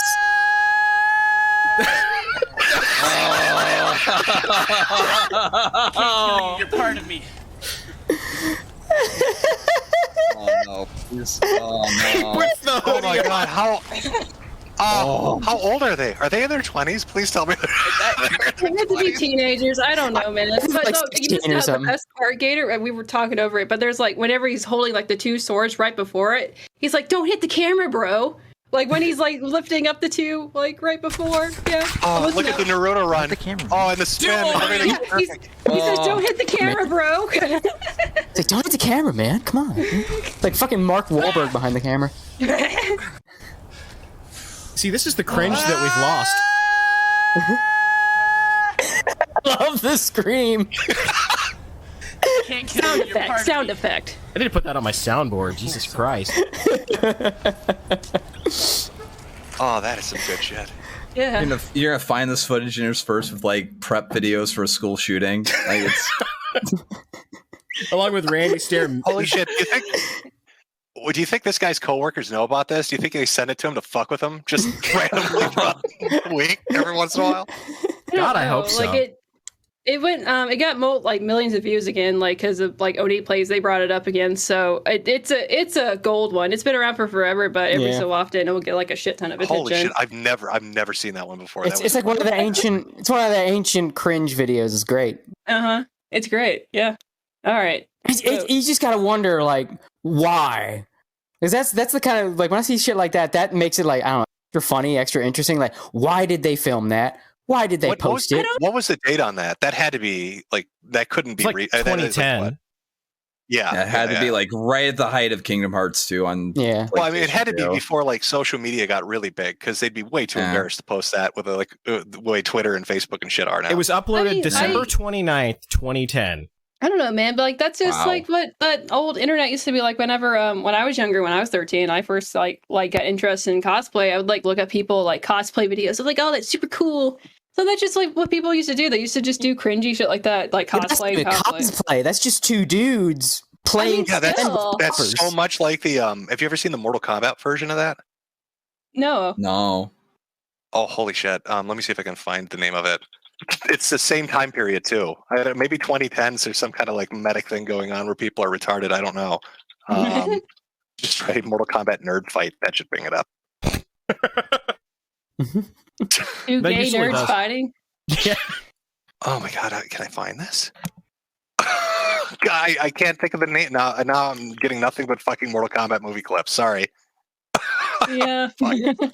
I mean, I imagine it's probably hard to find nowadays. It's this super fat dude who gets out of breath, and another guy in a fedora doing Mortal Kombat fighting at the slowest speed possible with roundhouse kicks. And it's like 10 minutes long. It's a great. Oh shit! I think I know what you're talking about. Is it set to like the song from the movie? Yes, it is. Yeah. I know what you're talking about now. I think it's probably gonna be hard to find though, because you're gonna get like corporate boosted results. I know, that's what kills me here. Let me see if I can. Yeah. What would the keywords be? How about Mortal Kombat virgins? Mortal Kombat versions? Isn't that just most people that play Mortal Kombat? No, fighting games are for men, dude. Yeah, I don't. Well, men that like a certain type of. It depends from what I've seen. It depends on the fighting game. I guess it's just nowadays. I can see. If it's Mortal Kombat, Street Fighter, King of Fighters, then they're just like normal dudes. If it's Smash Brothers, that's where Smash Brothers, then they're pedophiles. Yeah. Yeah. Have you been keeping up with that, Jim? I think you have, right? The weird like Me Too movement and like all that shit with the Smash community specifically. Well, okay, so there've been so many incidents of this. Like you're gonna have to narrow it down. Like, I mean, wasn't just there in general. this? Well, yeah, but wasn't there like a whole thing with like Sky Williams' house where there was a bunch of fucking accusations about a couple there and some chick was underage? You guys remember that? Yeah. Although it turns out later that like Sky was actually kind of innocent on all that shit. Just had like the fucking retarded idea that like that Sky was responsible. I just the story that I remember was it was basically shit was going on in his house, like the house that he was like letting people stay in. I guess he was a landlord of this place, and well, it's like they have like a bunch of autistic, immature people that would like that. So the Smash community, I know for a fact when you're playing a children's video game, right, and you're around children your whole life, and you're just autistic nerd that you're not very popular, and then you get really popular in this specific community. Well, most of the people who hang around with are still like teenagers, right? Most of the time. So there was a lot of dating going on, right? Where it'd be like people that turned 18, 19 would date like people that are 15, 16. Oh no, there was like a 28-year-old girl that was like grooming a 14-year-old boy. There was like real fucking heinous shit in that leaks. And like this also like Evo had like a really rough year that year too, because the president of Evo. You can say that again. Yeah. Oh well, I know the president of Evo like got kicked out because he was having dudes do like naked jumping jacks for like favors. What was his name again? Wasn't it like Mr. Wizard? What was Mr. Wiz? Yeah, Mr. Wiz. Yep. And like. It was like her age boy. She was like 16, 15, I think, years old. And the funniest shit about that is that this all happened because Low Tier God got banned from Evo. So That's why low you tier don't fuck god, with them. Yeah, that's Yeah. right. low tier god gets into a match with Ceroblast, who is a transgendered like fighting game person, and low tier god goes into like a tirade. It's like, you ain't a real tranny, you ain't got your dick snipped or anything like that. He gets banned, but like low tier god doesn't like go to tournaments. So then he's like, okay, we'll play that game. He posts a video of Ceroblast like just dropping the hard R on stream multiple times because the fighting game community is very diverse and multiple passes get passed out to the point where like you've got like verified check marks on Twitter dropping it, and everyone's like panicking. And this dude who's had this fucking grudge against Mr. Wizard for the past like 5 years because of this shit. He's like, he's known about this. He's been hinting at it. He didn't like have the perfect time to do it. He's like, okay, you know what? I'm going to drop it now. Like everyone's at each other's throats. Let's direct that anger towards a valid target. Just the most wild shit. The FGC is fucked. It's just a bunch of it's little like girls basically trying to snipe at each other on social media. No one settles it in the game anymore. Oh, but it's the best. No, that's the best part though. Like when they That's like what makes it entertaining. Yeah. yeah, like the shit talking aspect of the FGC is like the best part about it. That's But they can't do that anymore because like now tournaments have to be a sucks. safe, inviting space. Yeah. So anybody that makes it, if you talk too much trash, you have to talk friendly trash. You can't. No. You can't be You like still go to your It's so locals. funny. Locals still have good shit talking. It's so funny Yeah. though. The girl that was like literally like molesting this 13-year-old boy, right? She was a proud social justice warrior type person. So she'd be like retweeting like Black Lives Matter and all this, like, she and her boyfriend accused the boy that she groomed of being a misogynist. Yeah. wow. And I think they also said racist. I'm not entirely sure, but Wow. yeah. That's a very fucked. interesting defense. Oh, apparently Susan wasn't very happy. We're now 18 plus for Tuna Melt-chan. Oh. Oh. You have to be very particular about what images you pick off of Google because their AI can actually pick up like if it's censored porn, right? And you can actually run it through a filter with your thumbnails. I forget what the actual name is. That's But, funny. like- That's funny if it popped me for the censored image, but it didn't pop me for her dancing around with her vagina practically hanging out. Yeah. Gotta Maybe like we this just guy. That would be too okay much. because that's been on YouTube forever. That dancing video has been up like 10 years. No, people get fucked for stuff that's already on YouTube. Like I got fucked for like vaguely showing some video of this like Russian IRL streamer who like locked his girlfriend out in the cold and she died. Oh, the chick and that died. Yeah. And he brings her fucking corpse out on stream for like 2 hours. That video was up for like 48 hours, but I got I got fucked for that. Didn't he like try Awful. to? Am I misremembering this? But didn't he like try to puppeteer her? Like lift her arms up, like you're okay, sweetheart. You got anything? Yeah. He tried pretty hard. fucking Russian IRL streamers are on another whole level, dude. Holy fuck. You don't fuck with Russians, man. Yeah. IRL live streaming is just the best. Yeah, it's the best decision, isn't it? Like that's No, it's not the best decision, it's just the best content. Yeah. God bless the sacrifice of the retarded few that choose to go out on IRL live stream. Yeah, there was a teenage Russian couple too that they live streamed their last stand against the police. Like it was like a Bonnie and Clyde kind of thing where they both had guns really? and shit. It didn't turn out too well for them. I Yeah, heard no. that like once. I don't think I ever saw the video, but I don't know if the video is out there, how easily accessible. it is, The but- video's out there. The video out I there. imagine it's like out there, but like, how hard is it to find? Is what I'm saying. Like I haven't even heard anybody talk about it. You should swing by YouTube and look under the child section. I think it's the kids video section on YouTube.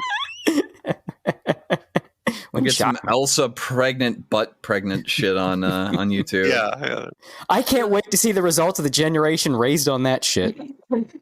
Fond childhood memories of creepy men in Joker masks. Well, it's funny because it's the same generation. Well, because they grew up on watching Elsa pregnancy videos, and then they went to school right after that, right? Because that's like about a 2-year time gap between Corona and that Elsa gate. So now they're in isolation where they can't interact with other children and learn about faces and interaction and that kind of social engineering that's implemented us at a young age. So yeah. So what you're telling me is we have a generation that's going to dress up like Elsa and Spider-Man, and they're going to think that's a relationship. Are we going to have like socially engineered autism? No, I said before, they're gonna, because you got a problem with people today where they can't stop rebelling against their parents even in their 40s and 50s, and that's why we deal with a lot of shit we deal with now. Is these people had strict Christian right-wing parents and they're in their fucking 60s, like, take that, dad, when dad's been dead for 40 years. But like, you're gonna have that in the other, like, the pendulum's gonna swing the other way on that. So when this generation grows up and they get control of, whatever they get control of and take whatever media becomes or whatever, because it's not going to be TV, but they're going to swing so hard in the other way.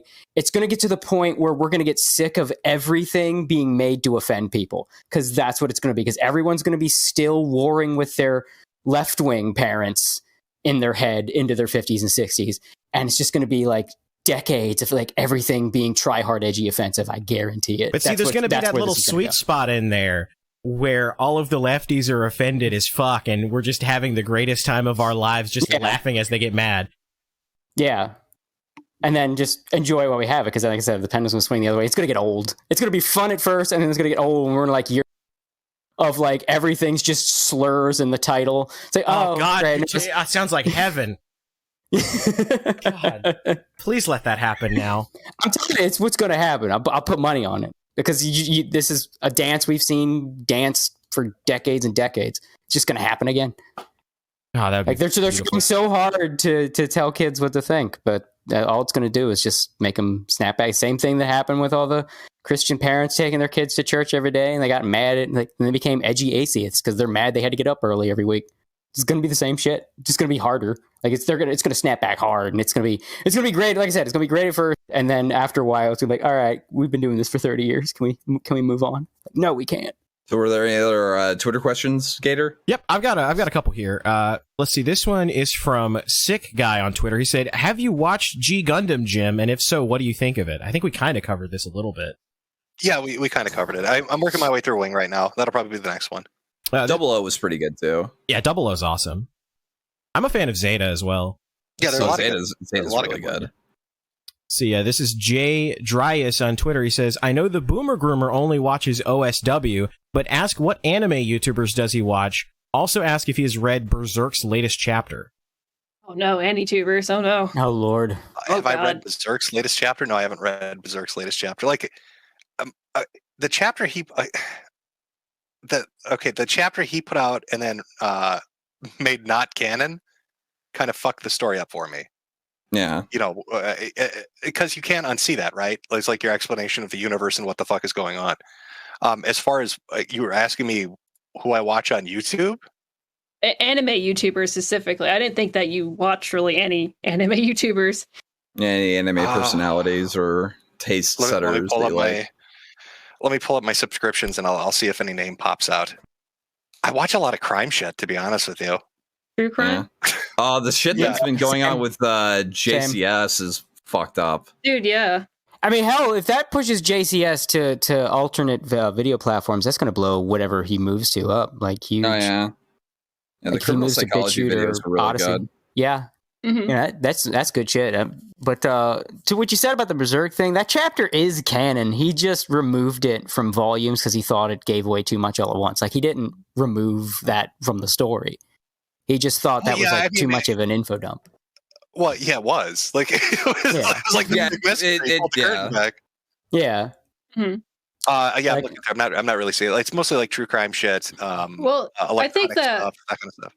I think that anime YouTube is more it's more appealing towards like the younger generation, like Gen Z, Zoomers. So like, man, of course you're not watching. And this is me applied too. Okay, so I don't know if it's so much the younger generation. I think anime YouTube people that are way too into anime. So when they're not watching anime, they need to watch people talk about anime. That's true. I think that's watching that. They need to listen to music from anime. Like, their life is just anime. They're basically the people in that GIRUGAMESH video. That's them. Well, that's our chief clientele. What are you talking about? I think it's it's that, but well, it comes in waves because any tubers definitely know it's like, oh, I'm vlogging Japan, like they're vloggers, like stuff like Mr. Beast, like it comes in trends. But also, I think like a lot of Zoomers get their anime content just from like using TikTok, like they get that recommendation through them too. So I think it's for a certain demographic of people that if you've already watched a bunch of anime, you're well diverse in it, it's probably not going to be super appealing to you, like seeing some guy review. Mostly what I do is I'll sit on like, what is it, like Manga Kakalot or Manga Dex or whatever, and I'll just read shit. Or I'll just watch it. You know what I mean? Like, so I'm consuming it rather than, I guess, going through the filter of somebody else consuming it for me. Yeah, it's like, I mean, it's kind of like the people who watch, like, Your Movie Sucks. Like, they watch somebody who watches bad movies. So they don't have to watch bad movies. They'd rather watch, like, a review of it or something. Or someone, like, thoroughly explaining, like, Evangelion to them because they don't understand the deep meaning of Evangelion. So they didn't watch somebody explain it to them to the millionth time. And a lot of it is also, like, people that want to hear someone take their obsession seriously. So it's like, I'm super into anime. I need to have someone else validate the level of anime that I'm into. I'm not dumping on AniTubers. I just, when it comes to me personally, I just read the shit and watch it myself is all. Yeah, there's no point to really watching them, so you're good. Yeah, they're literally the worst. Like, there's this one guy named Mother's Basement who... we are on a podcast called Anime Boomers right now, aren't we? Yeah, exactly. You're all shitting on those fucking guys. We're also anime. terrible. We're also terrible. We have garbage taste, shit taste. At the very least, we're not doing some essay on deep meanings of Shield Hero and why the goblins and Goblin Slayer actually mean Jews. Are Jewish or something. Yeah. I don't know. Like, it's there's like some certain level of autism, like with AniTube specifically, that is... It's out there. Like, there's this guy named Mother's Basement who went frame by frame to Goblin Slayer, the first episode of a rape scene, and actually tried to explain why you're supposed to feel sexually aroused by watching the goblins rape the girl. Like, I didn't get that from the anime, but like, I'll just say this: like the guy who does the manga and illustrations for Goblin Slayer, he's like really good at drawing like attractive women, and it does add to like a grotesque factor to it, I guess. But he said that you're supposed to get horny. No, I'm just saying it was like it's uncomfortable. But that's not what Mother Basement was like arguing. He was saying it was supposed to make you horny. So he went frame by frame by frame explaining why you're supposed to get horny through the rape scene.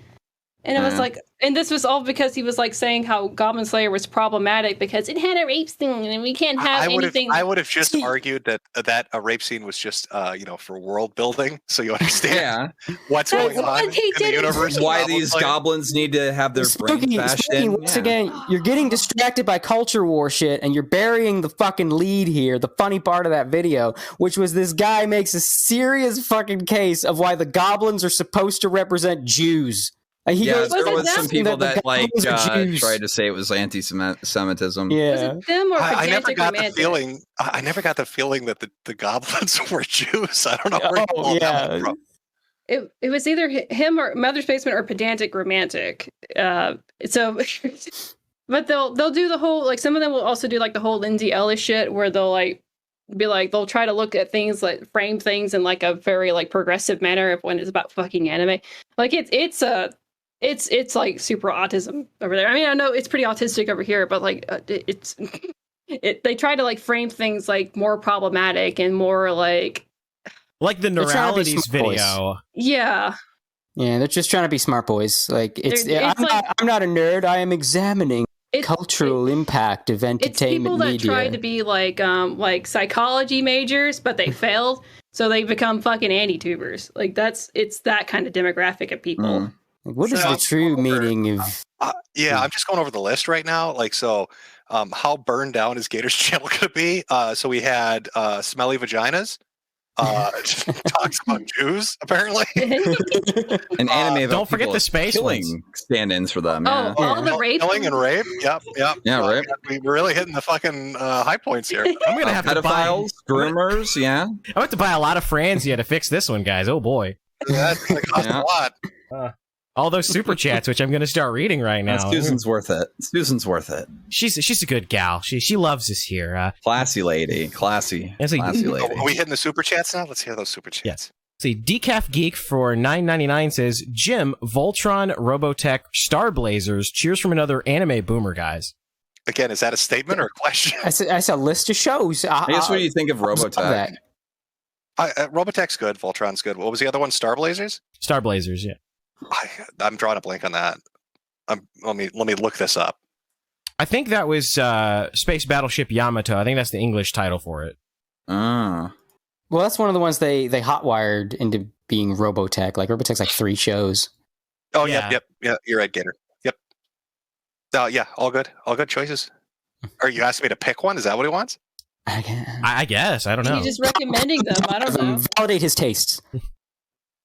I'd go with Robotech. Senpai, tell me how you feel about my taste. I need you to validate them, please. I'd go with Robotech. They're all good, though. They're all good. Ozymandias for 5 says, thanks, Jim, for recommending Legend of the Galactic Heroes during your anime stream. It was one of the best pieces of media I've seen, anime or other. Yeah, it's fucking great. I'm telling you. The original run of that shit is some of the best anime you'll ever watch. I know it can be a bit dry. You know, it's space politics at its heart, but it's really fucking good for all, 120 episodes. Yeah. Let's see. Brian Tracer for 5 says, I super chatted your stream on Ricada Law. You're welcome. Love you, Jim. Oh, I hope it was during the 100,000. Thank you for the ad revenue. And clearly Jim got that money, of course. Oh, yeah. Fujo for $9.99 says, I wish I knew what half of y'all are speaking about. My anime history is Cowboy Bebop and Detective Conan. Outside of that, I don't know nothing. Also, shout out to Spooky for giving me a Trigun shirt. Oh yeah, hey, that's Fuzo. Yeah, so I was getting rid of a bunch of anime crap that I had because I was moving, and I gave Fuzo like a Trigon shirt, and Flamenco, I was trying to give him all these figures, these JoJo figures, and it got lost in the mail. Yep, rip. Yeah, so rip. The Josuke figure was pretty good, so that's a shame. Yeah. But I mean, appreciate it. If the mail went through LA, we could probably understand why it got lost. Well, this was like a year and a half ago too. Yeah, this is a while ago. Yeah. You say that like it ain't been going on since then. Well, I mean, it's also like that was during the Corona peak too, so take that in mind. All the more reason. All right. T-Don Uraj for 50 says, which anime/manga series is the best, and why is it Vampire Hunter D? Well, it's not Vampire Hunter. Again, it's Legend of the Galactic Heroes. Let's all be honest here. It's that is the best shit that's ever been made. Nobody will convince me. It's Hunter x Hunter. Are you fucking with me? No, yeah, I think Hunter x Hunter's the best. Oh, did something fall on your head when we were talking about? No, I think that's probably like the epitome of manga, except for like a few other ones, but like I would definitely put Hunter x Hunter as like the top one. I feel it's just like never gonna get finished, but you know, what are you gonna do? I feel like we're getting poed here, boys. I don't know. No, I legitimately think Hunter x Hunter is like one of the best shonen series of all time. All right, then moving on. Dirty Dan for 20 says,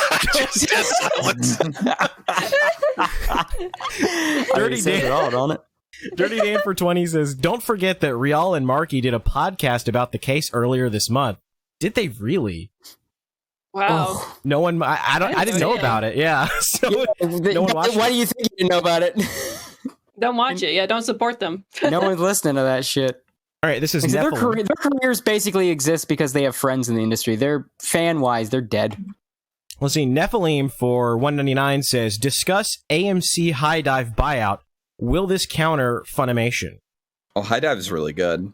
I don't know if it's going to counter Funimation. I think these companies got their niches. I don't think they're going anywhere. Well, Funimation just has so much market share in the anime industry. Like, even if a big company buys some other distributor, that's still just like a little branch on their tree, as opposed to Funimation, where that is the tree. So Okay, yeah, I'm just looking at this. So AMC bought Sentai Filmworks and High Dive. Yeah. Yeah. High Dive is like an internet broadcast thing that has like a bunch of 80s and 90s anime. I think the newest thing that I saw on their programming was like Street Fighter 2 the movie or something. that's some good shit. That's like the one good fighting game movie, period, or the one good fighting game adaptation, really. I don't know. Yeah. I guess it could be like Crunchyroll is like, I mean, number one kind of when it comes to streaming, right? Because that's just what normies use. It's just Crunchyroll. So I guess it depends on like how they're going to appeal to like the normie market and what they have as opposed to Crunchyroll.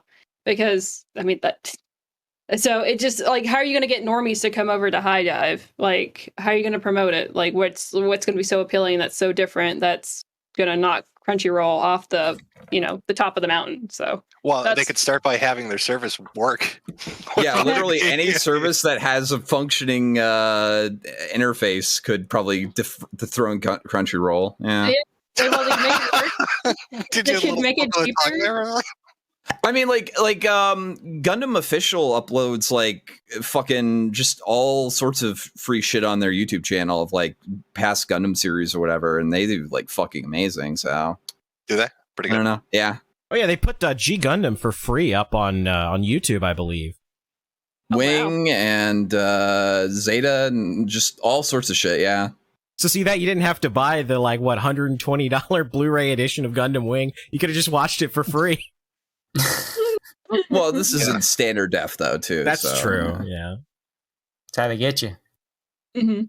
All right, Celius for 5 says, have you guys heard of Shamo? It's like if Hajime no Ippo, but the main character learns fighting while in prison for murdering his parents. I haven't actually heard of that. Oh, I've heard of that. Amazing. Yeah, it's apparently it's really fucking depressing, like super depressing. I've never heard of that. It. But I'm gonna fucking read the shit out of it now. Anything that says Hajime no Ippo, like yeah, fucking great. Yeah, it's super depressing for what I've been told. Like super depressing, and apparently the manga is phenomenal for it. So I think it's just a manga, right? Maybe it's an anime. Oh, I've heard that manga is phenomenal for it. But yeah, depress hole.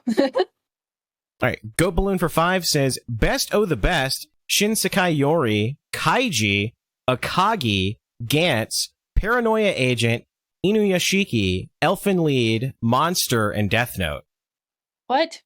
Handful of those are good. Some of them I would argue, but Are they just listing off their favorites? I think I just I had a stroke with that many moon runes. What the fuck did you just like? I think they were listing off their favorites or their recommendations to watch.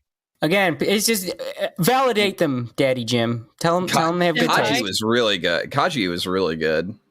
They're all fantastic. That's the best collection of anime listed I've ever heard. All right, Ocean Redux for 15 says, Spooky Weeb Trash, stop spoiling Jim. Also, Gator, this is my first super chat. Well, thank you very much for that.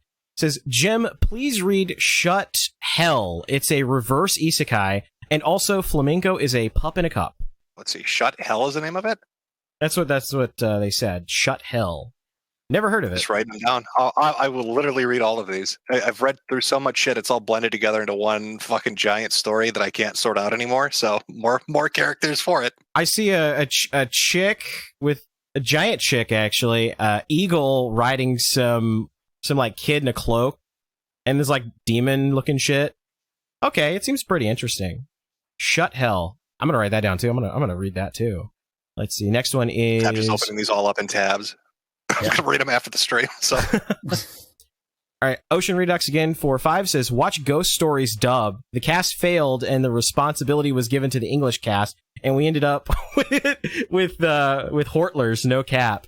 Yeah, I think everybody's seen that at this point, right? Like that's infamous at this point. Yeah. And now a lot of the staff that worked on it is spending their time trying to atone for the dirty jokes they told on that Big dub. Pinata was on there. Yeah. That's true. Yeah. All right, next one is from Crusader Saracen for 5 says, listen to Cody, don't give money to people who hate you. By the way, how is Cloud Scratchers coming along? Book is finished. Just working on the the backer rewards. So I'm currently, as we've been recording, drawing art for the stickers. Then I got to do bookmarks, and we're doing the figurines and plushes, and yeah. So we're gonna be closing the Indiegogo soon because once we start printing, we're not taking any more orders. So. Yeah, if you're interested, now's the time. All right, now we get into the fun. Now we get into the fun super chats. Smearmoff Bergman for 5 says, "Pussy hooks." Everybody loves pussy hooks. Pussy hooks. Scroats McGoats for 5 says, Jack Murphy would have been here, but he's at the hospital getting a Sharpie removed from his colon. That's very true. I'm sure there's a lot of things up there. Expert Spectre for 2 says, "Hey Ethan Ralph, it's me, Metokur." How you doing? Oh, it's that time again. All right. Yes, it's that time again. Yeah. It's always pill o'clock time. I'm never ever gonna forget that moment. Never ever, as long as I live. Oh. It's just maracas, right? You're just shaking some Yeah, maracas in the background. Shaking some maracas, Xanax drinking filled some tequila. maracas. Yeah, it's a maracas. All right. Shake, menorah. Work it all the time. Polyfrog64 for 5 says, Jim, any thoughts on the beef between Ralph and Adam Worski? Ralph was tweeting Knoxville 2.0 at him. Who would win the fight, Ralph or Worski?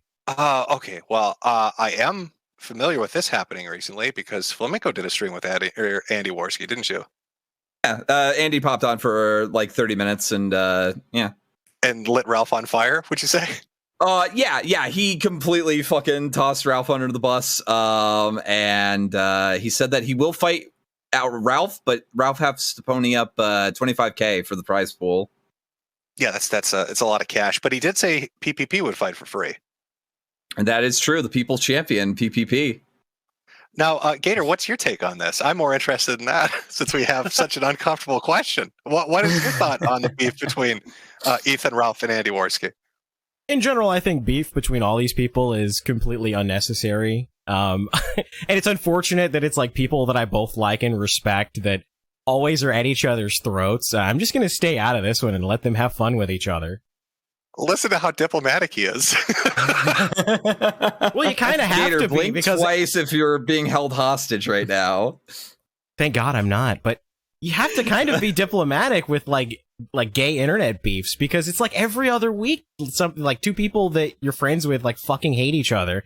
So you just kind of have to be like, man, so how about that weather? How about that sports team? You know, how are stocks doing today? Yeah, how's that anime going? Yeah, talk about anime. Yep, there you go. That's the secret. That's the secret. Is I just fucking talk about anime and just pretend that the house isn't burning down. This is fine. Yeah, literally. It's like, oh, this is fine. All right, this one's actually, there was a Twitter question and a super chat from basically about this. Is Base Dio45 says, can you ask Jim if he ever watched the David Stay movie? It was called Sphere of the Lycanthrope. Stay sent me a copy of that. But I didn't actually get a chance to watch it. I liked David Stay, and then he started doing his own streams and stuff. But then I had my own shit kind of come up, so I kind of lost track of what he's been up to. I think YouTube fucked with him for a while, so he moved over to DLive, and then I think he came back over to YouTube. I'm not sure what David's been up to lately, but as far as like the movie, I haven't had a chance to watch it. All right, now Photon streams were cozy.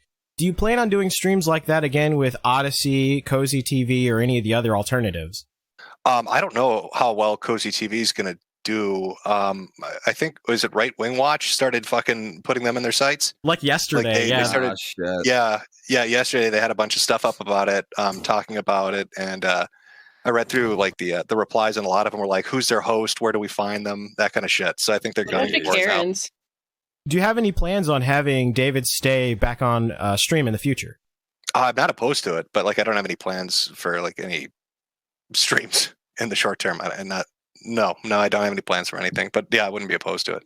The JCO for 5 says, hey Gator, could you please clear up the cuck article you wrote? Yeah, I wrote it under the pen name Jack Murphy. You can just Google you can just Google all of that. Hey now. See, now he's gonna take my YouTube and Twitter down. See, Polyfrog64 for 2 says, Gator, please say Ethan Ralph, it's me, Gator. There you go, buddy. Polyfrog64 sent 2 says, this stream is a Memphis 10 of 10. There you go. Godwinson for 100 pounds says, Gator, tonight you're getting paid. Well, I did definitely get paid. Yeah, you got that money. Truer words have never been spoken.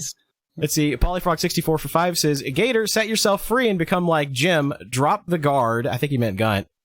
Drop the broom emoji, and earn everyone's respect. Gator, don't let Ralph drag you down, man, with the peace sign there. Well, thank you for that. Gator, you have to validate my feelings on Ralph. I don't like Ralph. You have to not like Ralph. How do you not get this? I don't know. I guess I'm retarded. Validate me. That's my answer. I guess I'm just a little retarded. Let's see. Polyfrog64 for 5 says, Gator, can you elaborate? Oh, I've been waiting for this one. Gator, can you elaborate on the demon theory and how it killed IBS? Do we have to sacrifice Josh Moon to the corn to appease it? So I was on a podcast called Exodus Americanus where we were talking about Chris Chan's spiral into Jesus figurehood. And I posited a little bit of a theory here. I said, Magi-chan came about at about the time that everything started going to shit, and Magi-chan kind of took over Chris's life and just became more and more powerful in the comics, and Chris started talking to Magi-chan like it was a real person. And I had this... Well, Magi-chan would also inhabit Chris's bodies in the little hostage videos. Right. It's like, I'm alive, send money. And the Barb's dead-eyed stare, like, yeah. So I have this... Magi-chan's also the only one who will ever talk shit to Chris in the comics. Right. So I had this interesting theory that what if Chris, in a desperate attempt to make anime real, accidentally conjured forth a demon and became possessed by a demon that represented itself to Chris as Magi-chan, and that demon has now afflicted everyone that has been associated with Chris. Oh man, that's a hot new ARG you got brewing. I know, there. right? Isn't it great? And people got really mad that I suggested that. There was like some really hardcore Reddit atheism going on in fedora tipping. Actual demon. I'm actually scheduled to go on Exos Americanus for a follow-up on that, so it's going to be a lot of fun. Now, have you been paying... You'd think it would come up with a better name for itself, though, than Magi-chan. Well, no, Unless, what better way to influence... That... What better way to influence Chris than, coming in the form of a character that he loves? I don't know. Maybe that's the big revelation here. We thought demons had cool names like Baphomet and Asmodeus, but no, it's all like gay little stuff like Magi-chan. Magi-chan and Cat Pie and shit. Gator, your chat is like based schizo takes, and are you on LSD? I love it. Oh, that's so great. Gator, are you on LSD? No, I'm not. No, he's on the DMT. He's on them Joe Rogan interdimensional demon shit. That's right. I'm kind of retarded. Let's see. We got some more here. Let's see. Oh, do you prefer Dragon Ball Super or Dragon Ball GT? Super. There you go. Is that even a real question? Yeah, I think it's going to be everybody's answer, really. Super is like weird because Goku just becomes kind of a sociopath in that one. He always was. That's people get like anime Goku in their head from like people forget he threw his 11-year-old child to fight a bioengineered super monster that like murdered millions. He's a crazy person because he thought like, hey, I fought monsters and when I was his age, he'll be fine. Like, Goku has always been a crazy person. Remember, he let Vegeta live just because the fight was good. Yeah. Vegeta was trying to get away. Krillin's like, this guy tried to kill everybody. I had to kill him. Goku was like, come on, do me a solid just this once. Let him live. It was a good fight. I want to do it again. Goku has always been a crazy person. That's why he rules. Because he's not like, I'm Superman. I will do it for righteousness. No, motherfucker just wants a rush. Yeah. He's an adrenaline addict. Let's see. Power Within Newgrounds says, has he seen the Sarg'n anime? Heard its creator died fighting dingoes. This is an older video series, isn't it? Yeah, the one made by Chili Bite. I think. I was actually on a podcast with Chili Bite just the other day, laughing about it. Yeah, I think I've seen some of it. Yeah, I haven't really kept up on what Sarg'n. I like Sarg'n is kind of that's like the last I heard he's doing Lotus Eaters podcast. Is that right? Lotus Eaters. Yeah. It's apparently doing well. He's not trying to get into politics anymore, so he learned his lesson, I guess. He retired the suit, took up the podcast. Like, just picking up some extra shifts at Applebee's and doing his podcast. He's pretty content with life now. I feel like he's not really doing anything wrong anymore. Well, he's got so much money. Like, why can't he just kick back and relax and just talk shit? I guess he did. It's nice because it's so rare you see on the internet someone that just makes such an ass of himself and learns his damn lesson. He still kind of made an ass of himself with the girl abs spurging out over like, oh no, it's the end of civilization because people like fit chicks. To be fair, the people who were like getting really uptight about the girl abs, that guy's like really fucking weird. Like he was really obsessive. It's like, you can't like these tomboys. This is the fall of Western civilization. Look, shit. you're talking about my mutual here, Bulwark, who was just like his post on Twitter went viral because he was like, no politics, just abs, and he showed this girl with like really hot abs and really tight abs, and it got like 40,000 likes. Yeah. And And then- then this like academic agent guy like completely spurred the fuck out. It was really funny. How dare you that name find people? sounds so familiar. Why does that name sound so familiar? I think he is like a skeptic. He was like cool, and this is with Sarg'n, and this is like the no. the fight that broke him. Wasn't he one of Kraut's? I think you just think of academic agents or academics, please. Maybe I don't know. He might. I think have it been. was from that Discord. I think. Yeah. But that Discord I had don't like know. every It's- skeptic in it at one point or another. It's been so long at this point. Well, yeah. This is the year that Kraut's not going to get involved in inter-creator drama, and he's going to stay in his lane. I'm really looking forward to how well that's going to work No, out. he's already fucked that up because he's going to be on Worski's new show. Yeah. So he's already getting Worski's involved. show isn't going to be like a Burn Ralph show. It's probably just going to be the first episode. Is he still doing the fake accent? Yes. I think so. Yeah. Yeah, he hasn't. He never stopped that. It's basically like Shmorky. He's just done this fake voice for so long he doesn't know how to stop. I don't know. Shmorky is like disturbing to listen to. He sounds like fucking Mickey Mouse, and he's like, They both do kind of like talk like a cartoon character, just different types of cartoon characters, but kind of the same thing. Kraut does it to sound like a pompous ass. Smorky does it because he's a pedophile. There's I two know- different reasons why. Obviously, the root cause is different. I'm saying they end up at the same place of at all times speaking like a Disney character or something. Holy shit! You know, I just had a thought cross my mind. Do you think Shmorky will eulogize Lotax at his funeral? Oh God, I When hope he does so. like the little like clerks like being dead or something. In the voice? Yeah, with the voice and the little puppets of his fucking characters. He'll bury Lotax with a schmirk of himself. Oh my God. Lotax. But I had our differences. But we were Oh my God. God, that needs Can to you exist. imagine Dude, the Phil phone call with him and his ex, that was some of the most funny shit ever. Like, Yes. like it's like real domestic drama, but With a with, cartoon like- voice. yeah, and just like a literal schizophrenic woman. A schizophrenic woman screaming like, "What do you want from me?" I don't know what I want from you, honey. I'm not asking anything, please. You know, it kind of sounds like Elmo too. Now that Yeah. the more you talk, I think she was like blaming. I think she was like I think she was a gang stalker person too. Like she was just a schizophrenic in general. Like she was on Yeah. like all sorts of different medications. And he was like, basically getting her to stop taking her meds because he's fucked. So he was fucking her up. So yeah. like apparently she's fine now that she's away from him. She's taking her meds and she's fine, and her internet footprint's done as it should be. So Oh no, good on her. Chibi's funeral for Iwata is like the least funny thing about Chibi. Chibi in interactions with his mom is the funny shit. Is it though? Like, yeah, the mom Yes. interaction was funny, but that whole where he sang that entire Earthbound song off key. No. When people from the internet are calling your mother and she is begging you not to go to the police because her son was inappropriately talking to what she thinks was a 14-year-old girl, like, yeah, no, that is the cake. She's like, oh, he has autism. It's not his fault. I thank you. I'll make sure he never does this again. Just That was some good shit, though. I don't know if I could pick the best part of that whole thing. Although I think the crown jewel is always going to be what brought him to anyone's attention in the first place, and it was I would prefer if you be quiet. Like, oh yeah, the whole speedrun thing. yeah. wait, that was him. Yeah.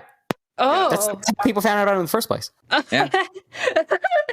It's all been downhill since then. Yeah. That's funny. Speedrunning, not once. Yeah, really. Dude, speedrunning is a whole nother level of like It's crazy. It's crazy how like normies admire speedrunners, and then like any speedrunners themselves, it's like, oh, that's how you got that good. You gave up everything, you do nothing including with your social life skills. but play that game. I think there's like maybe 2 or 3 decent speedrunners that are like, I mean, as in decent people, like that one cowboy dude. He's a good guy, but like for the most part, it's like there's nothing. I can see why you'd admire it just looking at the footage. Like, wow, how do you do that? And behind, like, oh, now Cecil, I get she it. did like a really great video on Narcissa on their dog calls, Jesus. and like, Oh Lord. well, she got all these fucking. I'm trying to censor myself, like even more than I already have, but trans individuals coming by and getting mad at Cecil because she would refer to Narcissa as a he back in the day. So that was her most disliked video, just because like there's something weird about any kind of pronouns, no matter how shitty of a person is, no matter how like much they actually try to transition. If you mispronoun them, I guess you'll get like so much shit, and they'll like these fucking trans people will come out of the fucking woodworks and just attack you. It's yeah. But Cecil did a really good That's why video you should on always it. play it safe and just refer to them as it. Yeah. Thing. That's the real. That's the the real real political They love that. Just it. You know, it's funny. Well, you joke, but like, there's some like, I mean, you go on these like TikTok cringe compilations about like trans people, but some of them are like, yeah, my pronouns are it, they. I'm a non-gender. It's a thing. Like they're taking it back. They're taking it back. I feel like Spooky was in a Twitter fight today or something. She's in kind of a culture war mood this stream. I just see a lot of it on like my feed. So I mean, that's my frame of reference a lot of the times, or people like that. And plus, that's the kind of people like making fun of on Twitter. So Now, see, somebody in chat has a great suggestion that'll probably get a lot of shit, but I love it. Let's go. Lone Devil says, were the best pronouns to go. Oh, that's a great one. I love that. All right, Let's great. rodel. On the same topic, Avon Chartsdale says, "Why does Ranma 1/2 exist, and how do we redacted the people who wrote it?" He redacted that, not me. It was written by a woman. I mean, that's the answer to your question. Yeah, it's chick. It's the same chick did Inuyasha. Like I thought. Inuyasha, Urusei Yatsura, which actually is getting a new series this year. Yeah, She actually did a really good boxing series, like a short boxing series. That was pretty good. she did a lot of cool stuff. She's good at what she does. And then there's Ranma. Yeah. Let's see. Yellow Lantern on Twitter says, "What is the series Jim keeps coming back to, as in read or watched repeatedly? How does he judge whether an anime and manga are good or bad?" Well, I mean, I've talked about the series I like and stuff. I don't know, man. I mean, it's all subjective taste. Nobody's going to have anything line up perfectly. I think it's just I like when they. I don't know. I have shit taste, so am I the one to be asking? Like, what's a good fucking thing? At It least generally he has to admits like it. hook me at like episode 7. If I'm not interested in the plot by episode 7, then I'm not going to watch the rest of it. So I believe in the 3-episode rule. Like, you got to be 3 episodes. Like, that's even pretty generous. That's like an hour and a half of your time. So if it doesn't grab you by then, I think. Well, I have to do that. I have to do the 7-episode rule because one of my favorite animes of all time, Samurai Flamenco, like it gets kind of drags like towards like the middle part, and then a giant gorilla just decapitates 5 police officers. There's not been any blood in the series before that, and it's just like, oh well, fuck. Okay, yeah, I'm in it for the long haul. That's amazing. I mean, there's outliers, but I think in general, like your time is valuable. You know what I mean? So you gotta, if something's stringing you along for like 4 or 5, 6 episodes, at that point it's like, fuck this. There's a wealth of anime out there. There's no shortage. So if it ain't good, just go watch one that is. All right, Akamu says, ask if Jim has ever seen any of the Battle Academy harem with clueless protagonist anime that were so prevalent during 2011 to 2014. Battle like Academy harem harem. Like I can't think of anything off the top of my head, so probably not. Unless you can throw a name out for me. The only one I could think of that's like that was Kenichi, the Mightiest Disciple, or something like that. Is that one I could think that was like that? Oh, we were gonna ask. Speaking of girly anime, so what was that anime you had on your shelf called Strawberry? What was it? Strawberry Milk? What was it? Theater? Do you remember the name of it? Let me see. It was like Ichigo something or another. Ichigo 100%. No, it was girlier than that. Well, I mean, Ichigo 100% is Ichigo Marshmallow? Yeah, Strawberry Yeah. Marshmallow. The hell kind of title? I think that's like a slice of life one. I don't know. Like I said, it's a shared anime collection. Is that something for like little girls or something? I think it's slice of life. If you just look up look up Strawberry Marshmallow, it's like, oh, this looks like an anime exactly would be named Strawberry Marshmallow. Yeah, like I said, I gotta ask. my majority were the sports ones or in high school host club. I did get a lot of shit for watching what is it, Free, which is the swimming one. Yeah.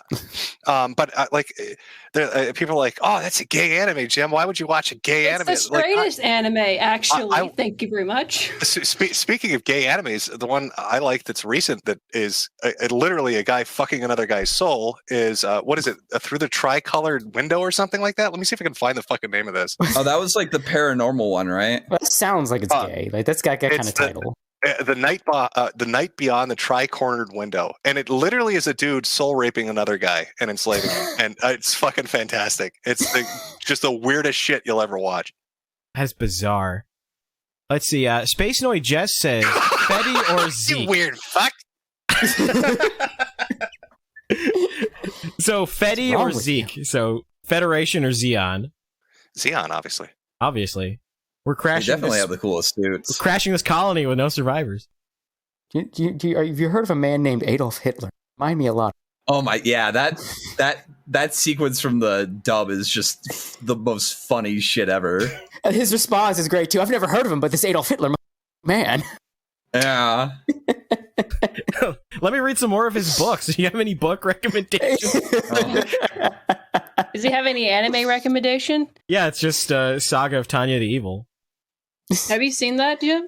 Yeah, actually, I really like that. I'm glad it's getting a second season. And the dude that did Overlord is pretty based for getting that to go through. Yeah, he just fucking... No, we're not doing another season of Overlord until my boy gets his second season of Tanya. I think it's kind of funny and perfect that like the two guys basically that are making the good light novels out right now are like best friends. That's just kind of perfect. Because these two guys are single-handedly saving that entire medium. Because everything else besides what they're putting out is like episode summary title that's either an isekai or a girlfriend simulator. Like that's I will say Overlord is like Overlord the novels is really good. The anime glosses over like a lot more of the like just heinously evil shit that he does. Yeah. You know, although some of it's just that's like the case with like a lot of it though. Like I've noticed that once I got more into like reading manga and shit is they leave out a lot of shit. Yeah. Fucking anime adaptations. Do you like Konosuba? I did a stream where I gave my fucking impression on Konosuba. Yeah, Darkness is Best Girl, right? The right fucking. No, no, she's a filthy hole. I was like nonplussed on it. Like it's fine. It's kind of lame. I don't get like the hype around it. I guess if you were to ask me like why is it so popular, I don't know. I like it. It's a comedy for guys that are into the waifu stuff. Who like, no, I watch it for the funny jokes and not but he just for hates my women. fixation Come on a girl. The main character is like done with their bullshit. Too.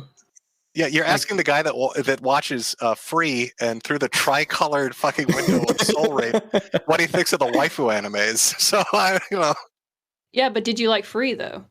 What do you think about it?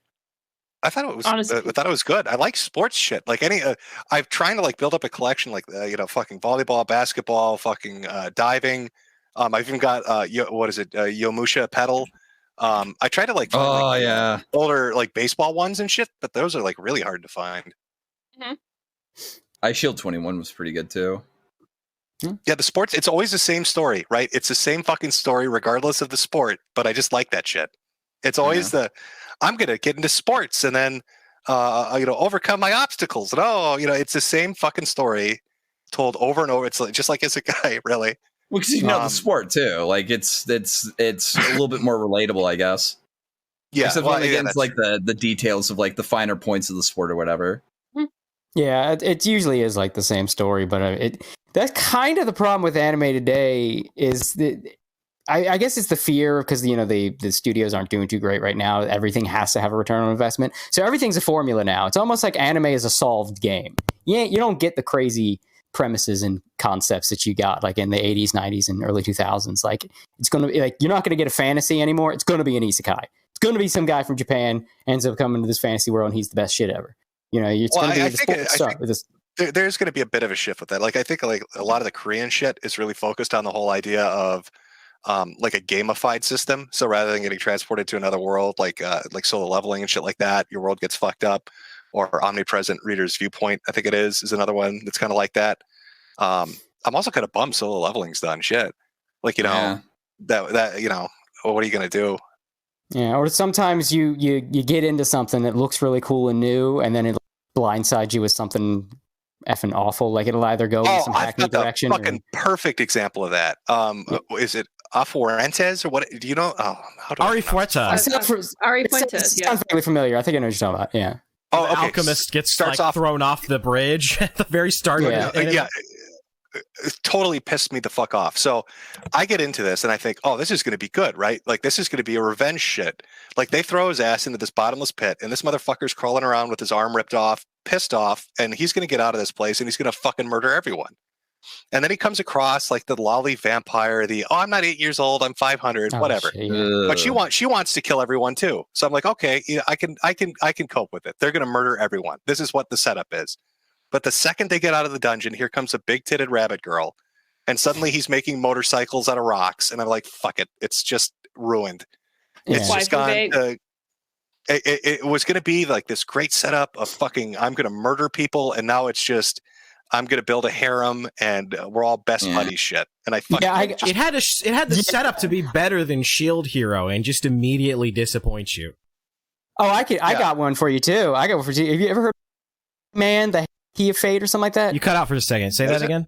Have you ever heard of one of manga? It was called Key Man. I think it was like Key of Fate or something like that. no, I don't think so. Oh, so it was a manga. It was like some years ago. I don't know if it's still going. And it had the craziest art style you ever seen. Like it used English sound effects. It had like this manga mixed with Western comics, like really heavy line work. The main character is a fucking T-Rex detective in like this world of crazy superpowered people and shit. And it was like nothing else out there. And it looked great. And then it introduces the goddamn really 700 years old lolly chick that's like half naked half the time, and it just devolves into that. Like the guy needs to be on a list, and he got distracted from his own creative ideas once he drew a little girl. And then I just had to bail when there was an entire chapter of some other female character taking the little girl shopping. You had this manga with like a fucking T-Rex detective, and people were getting torn apart, and it was like this crazy is like Western comic book looking shit. It was awesome, and then it just devolves into we're out shopping with the lolly. It was awful. Yeah, and I hate when they do when it gets dropped or something like that happens. Like I was reading one called not Hail to the King, Long Live the King, I think it is. It's like this Korean light novel, I think it was, and the premise is interesting. He gets isekai into another world, but then he like doubles isekis himself into fucking Diablo to train. So he's bringing out all the call it. He comes out with like all the Diablo class character traits and just starts fucking destroying everything.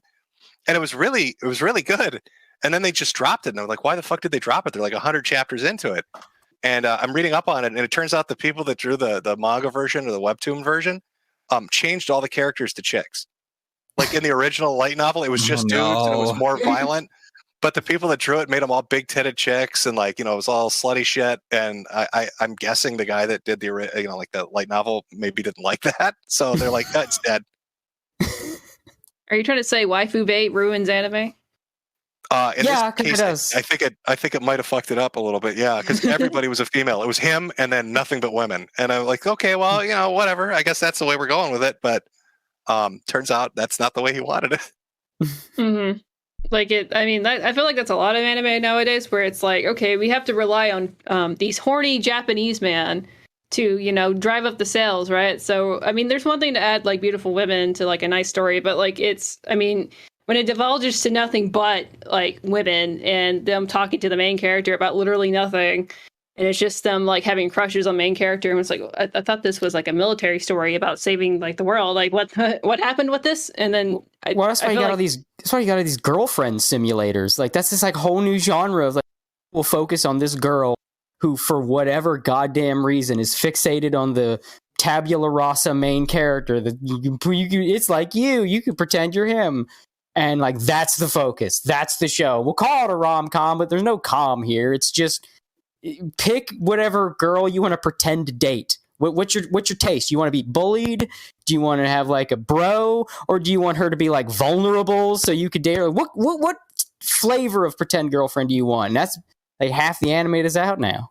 Oh, we were gonna ask, have you ever played a visual novel, Jim? Yes. So Chaos Head, I think, or Chaos Child, Steins Gate, 428 Shibuya, I think is the name of it. I played like a few, like on PC and stuff. Yeah. You ever hear of the Fate visual novel? No, I don't think I have. You ever heard this thing called Fate? Ever heard this autism called Fate? It's autistic Harry Potter, but it's pretty good. So like Fate Zero. Fate Zero is definitely like if I had to recommend a series to anybody here is really good. It's a really good introduction to the series, and it's dark as shit. Well, like Fate is literally wife. Well, I would say Fate's waifu bait, but it's everything bait. Like every kind of fetish, any kind of thing you could think of, male, female, in between, whatever. It's in Fate. And Zero only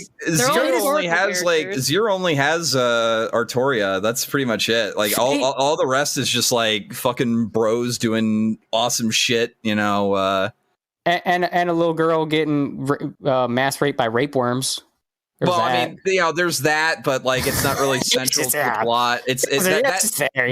That's for the films later down the line. 12-year-old with penis-shaped worms like going at it on her. You know, it's a little fake, isn't it? Just typical Japan shit. But no, like for people that want to fuck their history book. That's what Fate is. Yeah, it literally is. But like, fuck it. Like I think like the best selling point for Zero is there's like a scene where the protagonist, who doesn't really use magic too much, he relies on more conventional weapons, is going up against like a seasoned mage who's like got this high pedigree, and he's like going on. It's like, oh, he'll have to go through like 30 levels of my magical workshop that has all these traps, and the guy just like fucking calls in a bomb threat to the hotel, evacuates the place, and then blows the shit up. That'll work. Yeah, that'll work. 100% of the time, all the time. Yeah, just fuck this. I'm gonna send a van full of fertilizer. I'm gonna blow this shit up. I'm gonna tell you, look, Jim, if you haven't seen Fate, good. And if you do, and if you want to see what, like, should you see Fate, just go look up Fate's depiction of Jack the Ripper, and then you'll understand. Okay, buddy. Okay. We got the shit taste guy over of here. Any historical figure. Type in historical figure and Fate, and then Fate's ruined anybody's attempt to do a history paper on the internet. If you look up any historical figure, it's just going to be like, why are these anime people? Thank you, Fate. My English lit professor was very confused, and I elucidated her as to why Enkidu from the Epic of Gilgamesh is a green-haired pretty boy. I would pay money to see that conversation. Pretty autistic. It's pretty autistic. And if you want to see a good depiction of Jack the Ripper in an anime, you should watch Ragnarok. Yeah, thinking the same thing. Yeah. Yeah. Or don't watch Ragnarok. The anime kind of sucks, but read the manga. It's great. Manga's great. Oh, I mean, yeah, but I mean, the fight was pretty good. Yeah. Ragnarok's pretty dope. It's simple, but it's fun. Mm-hmm. And the manga's great because the art is crazy. Like it's very visually distinct, which is nice in anime manga. You know? If you're really into reading, I didn't mean to cut you off yet, but if you're really into reading, just like really long visual novels, mangas kind of thing, like I would get into like the Higurashi no Nakokoroni and the Umineko no Nakokoroni series. It's like the When They Cry series, and read them back to back. Because they kind of like they have kind of separate stories, but their universe kind of overlaps. So I would check that out. It's about murder mystery novels if you like those. Because I know you like true crime, but like this is what it is. It's like murder mystery novels. Yeah. So. Yeah. No, I'm familiar with it. Yeah. From the ultra violence of it. Yeah. That shit, yeah. The ripping off the nails and shit. Yeah. Yeah. Usoda! That was a meme for a long fucking time. Yeah, all over Japanese, like Niku Nikodoga too, especially. They would do like little like remixes of it. It's good. It's still good. Have you seen Vampire Dies in No Time? That was one from this past season. Vampire Dies in No Time? No, I don't think I have. It's more of a comedy. It's actually pretty fucking good. I enjoyed it. It's cute for what it is. It's cute. The whole premise is like it's exactly what it sounds like. The vampire dies in no time, so you like open a door, accidentally like hit him in the knee, and he just turns to sand. It's riveting. It sounds great. No, it's I mean, like it's It's one of those things where it's like out of context. Look, on Yeah, you have paper to it watch, sounds like, really episode. stupid, but I assure you it's really funny. What's the show about? Well, you should really watch it, okay? It's a show about a vampire. He gets hit in the knee, turns sand, man. It's nuts. Just watch the first episode, see how you feel about it. That's all I recommend. Yeah, I'll check it out. You like vampires? You like the beach?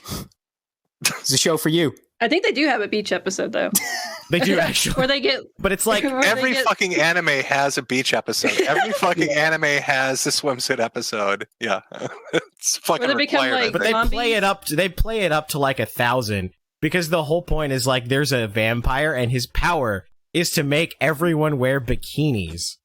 That's how he micro hypnotizes. bikinis. Yes, micro bikinis, and it's just like the ugliest fucking people.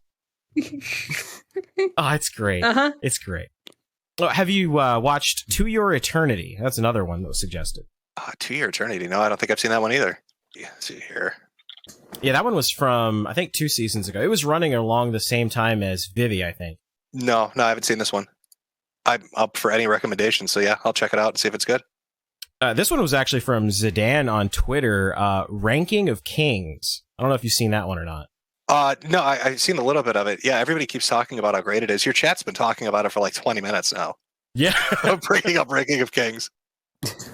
Yeah, they've also been talking about, what is that? Shoujo Tsubaki? Apparently someone tricked you into watching whatever that is. Say it again? Shoujo Tsubaki. Like, this guy's been spamming it for a while. Shoujo Tsubaki. I don't want to Google that. I don't know if that'll put me on a list. Oh, you're already on a list. We're all on the list. Our discussion just about Legend of the Galactic Heroes and Phazon put us on a list. So Not to mention Is the it crashing... Shoujo Tsubaki?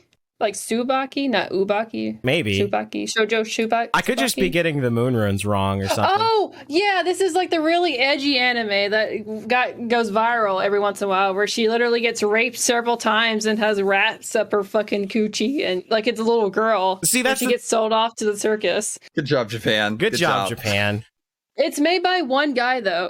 You can blame Japan, but it's literally just one man who animated most of it, and it's stylized really good, but the actual animation's kind of shit. But it's like a horror, like it's literally just horror porn. How I describe it, like the worst shit happens to her no matter what. Like she gets raped several times and molested, and she gets sold off to the circus and gets married to like this old. I like man. how that's your list of the worst things. She gets raped and molested and sold off to the circus. Well, there's a reason why she got raped and molested. But yeah, I would watch it, but just because it's an art piece that is like it's very controversial. But, I wouldn't recommend it. I watched the rape anime because it's artful. Look, it's a unique piece of art. It's called hentai. You got to respect that, okay? It's But no, called I would hentai seriously and watch it's it. art. I would watch it because it's really controversial, and the guy who is the artist behind it, he does like really cool art just in general. Like it's really cool stylized art. It's horror, but it's really edgy. So if you guys like edgy stuff, be warned. I'm gonna guess somebody tricked me into watching it if they brought it up. I'm wondering if did I watch this on stream? If it's rape, there's no way I could have watched it on stream. Is there? There would I be don't think no so. way. They might have recommended it to you. I don't know. I mean, Susan really did like those weather videos, so maybe she let me get away with it. You know what? It was on YouTube too. That's how I watched it. It was on YouTube. Yeah, I'm seeing their clips of it up on YouTube. Yeah. I don't You can know. watch- It sounds dark. Circus rape sounds dark. Yeah. Well, I don't know. Tuna Melt-chan was also on YouTube, and we played that, and Susan was like, nah, fuck you guys. Well, technically, it wasn't the YouTube video that made Susan mad. It was your censored picture. So what I'm getting from this is you shouldn't have censored it. Susan wants to see that tuna melt titty. Yeah, I should have just showed her. Yeah, that's what I should have done. I should have Stop just body shaming, Gator. That's what it is. That's what it is. Body shaming this doesn't like poor it. independent woman. Maybe Tuna Melt works at YouTube now. You never know. That's true. Yeah. It has been like a You're billion watching years. your stream right now. She's mad because it's like, no, you have to show them that. They have to see it. Sorry, chat. I'll do better. I'll do better next time, Susan. I'll show the whole titty.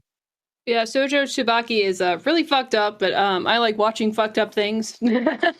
So, I mean, I didn't like it, But No, I I'd would watch it. I'd like to tell the federal agents watching I'm not associated with any of these people, so let's watch list separate.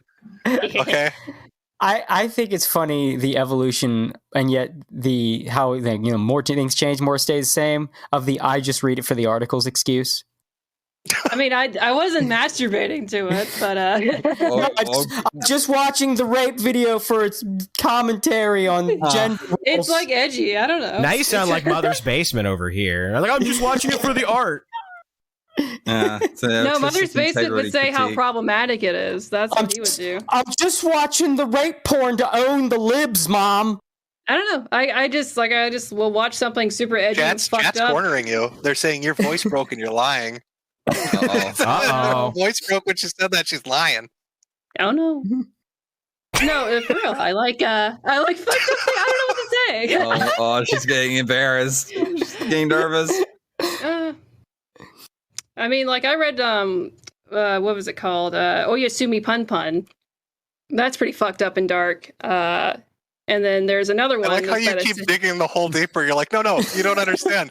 I like all these rape animes of little girls. Hey, there's less rape in Oyasumi Pun. Well, actually, you know what? I take that back. Now I remember. I think there's a scene where there's his more uncle... rape. Oh no. Spooky gonna reach China at this rate. Shit. I like art that like pushes boundaries, right? That's just what I like. There were 3 or 4 ways during that whole thing you could have saved yourself, and you went with none of them. That's the impressive part. Chat's judging harshly. They just said liars can't stop talking. Is what Simon Talent just said.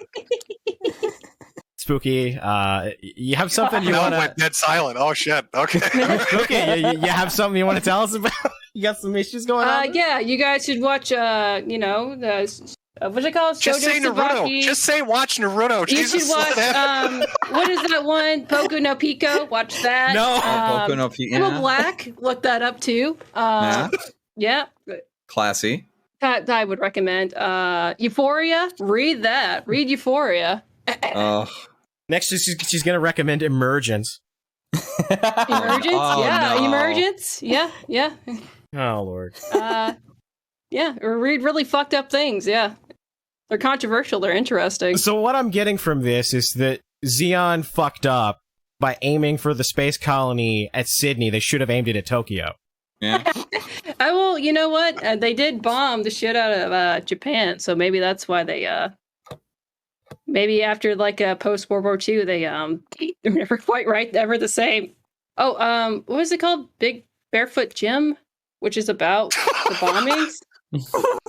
Yeah, I'm not kidding when I say I like looking at really fucked up. We still going. We got Still you. going. Walrus Aurelius for 5 says, "Hi Guardian Spice." That's what we need to read. Hi Guardian Spice. When you watch Ruby and Steven Universe, and your only complaint is not gay enough. Also, hi Jim. Come back on the Great American Houseboat. Exodus Americanas. Roscoe Jones misses you. Well, okay. Is this how it's going to be with every stream? You drop the $5. I unlocked the new meta. Apparently, that's what it is, the $5 meta. The new strategy. Yeah. Super chat another stream and ask Jim to come on. Hey, it worked once, twice. You miss 100% of the shots you don't take. Fair point. I'm supposed to be on their stream this sometime. Now, Jim. Stream invites and Pippa shoutouts. This is it. This is the new meta. Pickled peppers. Yeah, everybody keeps, again, trying to get me to say the most sexualized shit about this person. Fucking super chats. Hey, she's enjoying it, apparently, so. Yeah, just tell her Godspeed on her quest to deal with the glowies. She'll love that. Okay, what is it? So what's the full name again? Pippa what? Pippa Pipkin. Pippa Pipkin, Godspeed on your battle with the glowies. Oh, well, there you go. Perfect clip. People in chat are saying Pippa's pretty based, apparently. She is very she's good. good. She's great. She's funny. Yeah. Genuinely great entertainer. Like, no irony here. I think we've just about covered it. I was taking up 3 hours of Jim's time that he'll never get back. Does anybody have anything Never else? get back. Especially, time is especially valuable. Sure, yeah. I know, like we invited this poor Yeah. invited this poor man on who's sick. Jim, you're dying. We took away the most precious resource you had, your time. I know, Jesus. To talk about our rape anime. I mean, Jesus Christ. There's no rape in it, but I did send you the French series that I really like called Last Man. Oh yeah, I hope you'll enjoy it. I sent you. I think it's the mega link. Just let me know if there's anything wrong with that. Yeah, definitely watch that. It's like 13 episodes. Yeah, I'll check it out and I'll take a look at what were the other ones people recommended today? Shamo, Shut Hell, and then I guess the vampire dies in no time into your eternity. So I've got a list of shit for tonight. Mm-hmm. Oh boy! And then not every day I'm go gonna into a rethrow stream and get homework. yeah, I'm gonna add to it. Don't forget Garo Vanishing. Garo Vanishing Marty. line, yeah. Yeah, that shit is Kino as hell. Okay, yeah, I'll check it out. Garo Vanishing Line. Yeah. Wait, it's from 2017.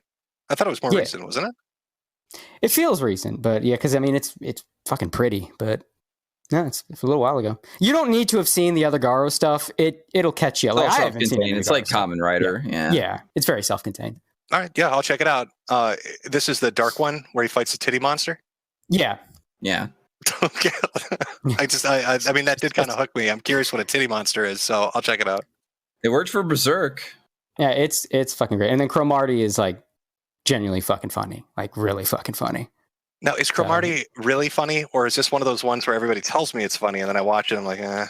No, because it's not. Cromartie pretty much holds up. Yeah, it's not one of those anime comedies where everything is like very say it's funny, but they watch it because it's comfy. No, it's like it's a lot of jokes, fucking around, gags. It's a lot of it's strange, but that's the joke. It's like internet humor before internet humor. Like you know what it is? It's surreal Seinfeld because a lot of it is just them talking and having these weird conversations, and that's part of the joke because they're supposed to be delinquents, and usually a delinquent animes they go out and get into fights. I've never heard anybody describe you should check this anime out. It's like Seinfeld. So they walk around talking about airplane peanuts for 20 episodes. Yeah, there's an entire because they're like little short things. So it's like one episode will have like maybe 3 like little 10, 15-minute whatever episodes. And one is just a guy. Will Robot be the one that just like gets really angry and drops the hard R at the comedy club? Is it better watched or read? Like if I'm going to get into it, if I'm going to watched. Yeah, the dub is actually pretty good for that one. Yeah, the dub is really great. And then a lot of the gags are characters sitting there talking. When it goes between characters, they'll do weird shit with the backgrounds or with the animation just as part of the joke. And then they'll have like a whole episode where one guy is he's the toughest dude at school, but he gets motion sick really easy and he keeps signing up for field trips. So the whole thing is just him trying to fight puking and all this other shit happens to him. And like it'll just be something simple and goofy like that, but it's like it'll present it in a really weird. Like I said, it's Seinfeld on drugs. It's great. Cool. Yeah, I'll check it out.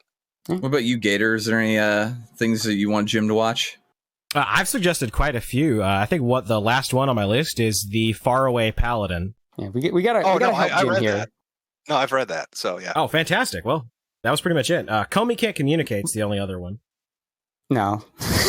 That's another one of them girlfriends. That one's a waifu anime. It's cute. But I don't know if you like cute waifu animes. But I mean, we're just here. Oh, go ahead. I'll read anything. Watch anything. But like if it's too much, if it's just too fucking tropey, sometimes it's a little hard to stomach, I guess. Yeah. We're just basically here trying to help you, Jim, because we've seen the shit you've been watching. We've seen your terrible taste. Okay, We've seen the free. We've seen the free. I mean, one of the better, it's not waifu, but it's a romance. It's a silent voice. Silent voice is very good. Actually, that was good. I mean, I only really saw the short story that kind of started it all, but the short story was actually pretty good. I was surprised. It's very wholesome. Decent. It's decent. Yeah, that's a good story. Mm-hmm. But yeah, a silent voice movie. Well, yeah, you can watch the movie or you can read the manga. The manga like elaborates more in their relationship. The movie is more specifically about the beginning of it. So is this the one in the trailer where he rips out her hearing aids? Or am I? Yeah, like he bullies her like really bad, then he regrets it, and that's about their relationship. So so there's a short story. The short story is pretty good. It's nice, compact. It's good little, short story. And then they made a whole manga out of it, and I've heard things because a lot of people say like this didn't need to be this long, so kind of go into it knowing that. But there's a movie that apparently is a little more in line with the short story, and that it's nice, compact, and it doesn't overstay its welcome. So you got that too. And then I know when it came out, because they did the English dub and they were touting, we got an actual deaf actress to play the deaf girl, which it makes sense.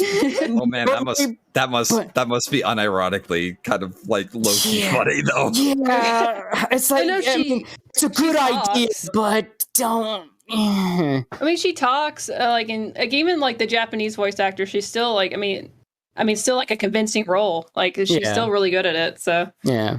It's just that you're gonna get deaf talk, which again is technically correct. It's what you should do in casting, but when you tout it and then you go in thinking it, and then she speaks and like, oh no, deaf talk. So you gotta go into it knowing that. Gotta keep it in mind. If you can handle deaf people, Jim, I don't know. I mean, yeah. So it's because I know like a lot of people like really off-putting, well, that's kind of like the whole point of the story, though, Cody. Yeah, but hey, there's people that it's going to take them out because they're going to think it sounds funny. That's the whole point of the story, Cody, is she gets bullied the way she speaks and the way she's deaf. I know. Jeez. I'm not saying it's bad. I'm saying it's a double-edged sword. Okay. All right, well, is there anything else? Any other questions you guys want to ask? I think we covered the Jews. Rape, pedophilia, making fun of the disabled, transsexuality. Good luck keeping the channel. Yeah, I think that just about sums up Japan, and it also sums up the end of my channel. So before I go off into that peaceful sunset here, I want to highlight something for you guys. On teespring.com/Metokur, there's these nice little things, 4 out of 5 stars caps. They're $25.99, and you can pay for those in 4 payments of $6.50 with Afterpay. So definitely want to send you guys and recommend going that direction. Oh, who doesn't love hats? Yeah, I love hats. Maybe buy 2 or 3 of them. The Anime Boomers actual channel, we're trying to grow that. So this will probably be took down immediately. So if you guys are like, what the fuck happened to the... Yeah, what the fuck happened to live stream? Yeah, we're gonna take it. We're gonna release the edited version later without. It's gonna be 20 minutes long. Yeah, right. Without Tuna Melt-chan stink permeating through the video. We have to upload this on Spotify, Jim, too. Like it. That's we have true. to pinch it a little bit. So So, but yeah, we'll upload the archive version. Spotify, let's really fuck it into the ground. Let's talk about COVID, everybody. Oh boy, here we go. There we go. Instant use. Hey, Spotify, we're going to talk about COVID now for an hour and a half. I mean, that's what. Give us that Joe Rogan money. Yeah, that's what Joe Rogan does. But yeah, if you guys want to watch the archive, it'll be up. I guess it's animeboomers.live/clips is the archive channel. And animeboomers.live/podcast if you want to listen to it on anchor.fm/animeboomers. And of course, the YouTube channel is youtube.com/thegatorgamer, which you can just go to gatortime.live and it'll take you directly there. All right, well, I think that's just about everything. I guess I'll probably see you guys on Odyssey because there's no way my channel survives after this. I want to thank Jim for heralding the demise of my YouTube channel. It's been a fun 3 hours. You're welcome. I didn't know this is a funeral stream. And for Gator, I think going forward you're going to need a little. I'm just saying. Little Zanny maracas. Let's go. I'm gonna trade in the super berries for Zanny berries. Yes. There we go. Medical calypso.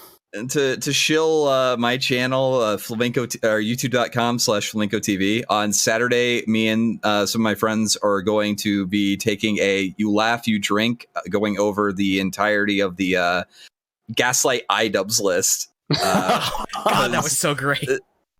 Because just Sam reading like 5 minutes of that was enough to get me hard of breath. So yeah, it'll be pretty fun. Fucked. Yep. You got spooky stuff? Spooky? Oh, hi, me, Spooky. Hi, what's up? I am working on a fucking video on it is about Gamergate. Not like the whole thing. It's about a specific person. Don't ask me when it comes out because it'll be out when it's out. To quote current year +8 now. To quote Trump, it'll be out when it's out. But yeah, it'll have even yours truly, Jim, involved because that he had a little influence on that little, certain party. I was just following Monday Matt's example of leading the crusade. So I mean, why didn't you I'll use have your influence to make things a better place, Jim? I don't know. Matt said no prisoners, no mercy. I want the blood to reach my ankles, So was Father of Gamergate, he was. How did that work? Not to involve too much into Gamergate, but I want to know, was it Monday Matt was first covering about Zoe Quinn and all that before you, or did you were you both covering around the same time, or do you remember? No, I remember because I talked to him on Twitter about it. He was doing a video. We talked about when the drop happened from her Copyright claim, right? No, the ex-boyfriend, because the Zoe post. okay. The Zoe post dropped first, and it was kind of circling around and stuff. I remember talking to him about him, and then he was like, "Oh, I think I'll do a video on it." And then he did his video, and then he got fucking nailed for it, which was bullshit. But yeah, he did the video first. Like I said, he's the father of Gamergate. Make sure you get that correct in your video. Well, shit. I did bring him up, and I read Zoe Quinn's book. Funny enough, and she refers to you guys as the internet weirdos or something. She has a very specific name for y'all, and I was like, is she talking about Jim and Monday Matt? Because she would be like Blue Skull Man and Powdered Wig Boy or something, like the way she described y'all. I was like, okay. Jim, how does it feel to be a part of the Mount Rushmore of the saviors of Western civilization? Oh, well, it's a picture that I am thrilled gets brought up all the fucking time. It's not embarrassing at all. That's your Kingdom Hearts video. That's your Kingdom Hearts video. It's my Kingdom Hearts video. Yeah, that fucking is. Yeah, every that's time your I see anime it, background. big fucking smile on my face. Yeah. You deserve to be immortalized. You saved Western. Yeah, I didn't want to. Where would be without you? And to Gamergate because I've literally watched so many hours of your interviews of it. I don't. If you didn't make a video about some chick getting railed by five guys for a good internet review, we'd all be living in mud huts, man. We So would thank be, you. Yeah, you are welcome. Again, I'm following the lead of Jihadi Jarbo and his quest to rid gaming of women. So, thanks, Gator, for putting that up. Glad I can help. Never forget. Mm-hmm. Right next to Ralph too. That's poetic. We were right next to each other. Some people might call that foreshadowing. I also watched. Sorry. Oh no, go ahead. I watched also really old archives of when it was just Jim, Ralph, Jade, and Sarg'n, and it was also what's this guy? The guy who he unfortunately died of cancer, but he was also involved with it. Total Biscuit. It happened to a lot of people that were in Gamergate. Oh yeah, Total Biscuit. It was just kind of surreal to see. I was like, holy shit! The way that all these people have fought in different ways that you guys have divulged over the years, it's kind of surreal. Yeah. Total Biscuit was on a couple streams. Milo would pop on. People I think Rogue Star. They're just there were a lot of fucking streams. I forgot that man existed. Mm-hmm. Oh god, hearing all these names again, like the Zoe post and Rogue Star, I'm starting to feel actually physically ill. Starting to get anxiety. You're like, oh no. I want to go. You starting to understand that Mount Rushmore pictures effect now? Yeah. Yeah. Yeah, I had a nostalgia rush, even though I was not involved with Gamergate at all. It was like, oh my god, all these people are involved, but now they're still almost just as controversial, if not more. I'm like, I have fucking Sarg'n in political. No, the Kingdom Hearts video thing the Kingdom Hearts video thing was so appropriate because that's kind of how it feels. You look at it and you're just like, oh god, why the fuck is that? Why does that exist? I don't know. I actually don't know what happened to Rogue Star. Let's see. I mean, I know what happened. He was a huge deal, and I remember something happened that he pissed everybody off, and then he just vanished. And man, when you just vanish off the internet, that's usually not a good sign because no one can stay off the internet. Yeah. Oh god, yeah. Wasn't there somebody too involved in Gamergate that pretended to be a chick, and then their house burned down? Yes. They got outed. Who the hell was that? Allison Prime. It was Allison Prime. That was it.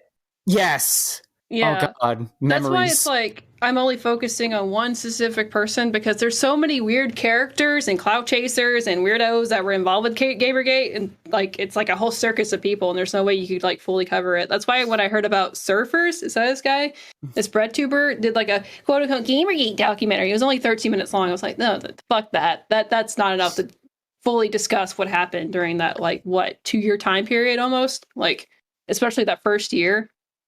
Nah. There was way more to it than just 13 minutes worth of information. Yeah, I mean, after all, it was the 9/11 of the internet. I mean, well, yes, it was. It was truly a day. Boy. I just thank God that the Vic Mignogna thing kind of petered out, because that was on its way to becoming like Anime's Gamergate, like real fast. Was it? Like that? Oh, yeah, that definitely can happen. Yeah, I mean, they were already trying to call it Animegate on like every, I don't know, Twitter and everywhere I could, saying, for the love of God, don't call it Animegate. It's already it's already on the precipice. Don't give it any more. I really don't want to be on a fucking Mount Rushmore of Anime Gate. I'd probably peacefully sunset. So let me ask you this, Jim, and then we can stop with the fucking Gamergate conversation. Please, God. Do you think are you all getting revenge on me for making the pill jokes together? This is my last chance to ask you just one fucking question. Okay, sure. Go ahead. Do you think journalists bring up Gamergate all the time because it was such a huge money? Like, a lot of people made a lot of money back then, like detractors and also like the journalists, and that's why they want another Gamergate, is because of money specifically. That was my conclusion. Yeah, for clicks, money. Sure. I mean, I wouldn't doubt that they're doing it for like a monetary purpose, or they're doing it because it can paint themselves as a victim because they survived the horrors of people shit posting on the internet, I guess. Mm-hmm. That was just my big conclusion of it. Which is like, this is all gay, and it's all like, anytime you hear about Gamergate, whether it's like left, right, or whatever, it all has to go back to money. So it's kind of like their version of a quartering video, right? So like Carol Danvers, like that's the same thing. That is their Carol Danvers. It's just Gamergate. They know that if they post something about Gamergate in a news article, it's going to get way more attention and way more press from people that get mad about it and are just like, oh, Gamergate, oh my God, it's shit like that. Mm-hmm. Yeah, right. It's clickbait, tried and true. All right, Cody, it's your promo time now. Go and promote your stuff. Well, I don't know how much my shit's going to appeal to Jim's audience, but hey, what the fuck? You got AnimeOutsiders.com if you want me and the AO boys' superior taste in anime. It's like the one place you can get your anime reviews that aren't paused as hell. And then I got Cloud Scratcher if you want that 90s Saturday morning cartoon vibe. Cloudscratcher.com. A little nice family-friendly read there for you.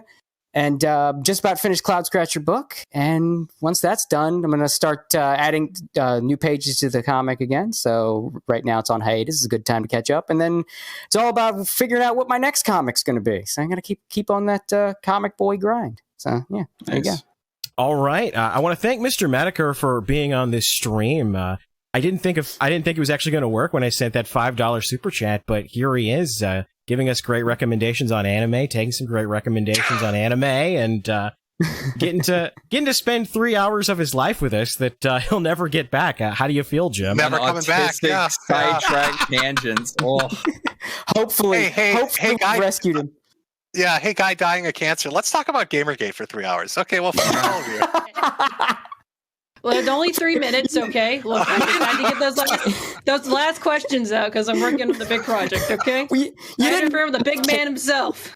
You need a little more cancer on top of the cancer. Yeah, here's that Mount Rushmore picture, asshole. Look at it. Well, I mean, Faust beat the cancer out of Jim, I think. I might have. Yeah. This full Russell Crowe, just go around fighting somebody with cancer. If there's any upside to all this, that hopefully we've saved Jim from himself and given him some actual good shit to watch. More rape. I'll jump more on those rape. recommendations. A lot of rape. I'll be honest with you. That's kind of what the whole. Well, that's what happens when you get recommendations from. I think he was going to say when you get recommendations from women. It's going to be what he's going to say. That's literally what I said. Yeah. I mean, hey. All right. Well, I think that does it for us. We better get out of here before Susan wakes up and realizes that her Franzia bottle is empty. I want to thank everybody for tuning in. Thank Mr. Metokur, thank Flamenco, Spooky, and of course Cody from Anime Outsiders.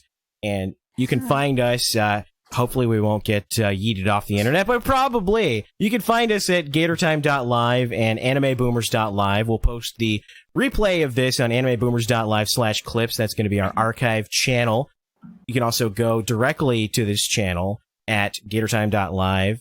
You can, what's the other one? Oh yeah, animeboomers.live/podcast will take you to anchor.fm/animeboomers, where I've got to edit this monstrosity of a clip and take out all of the fun parts for Spotify.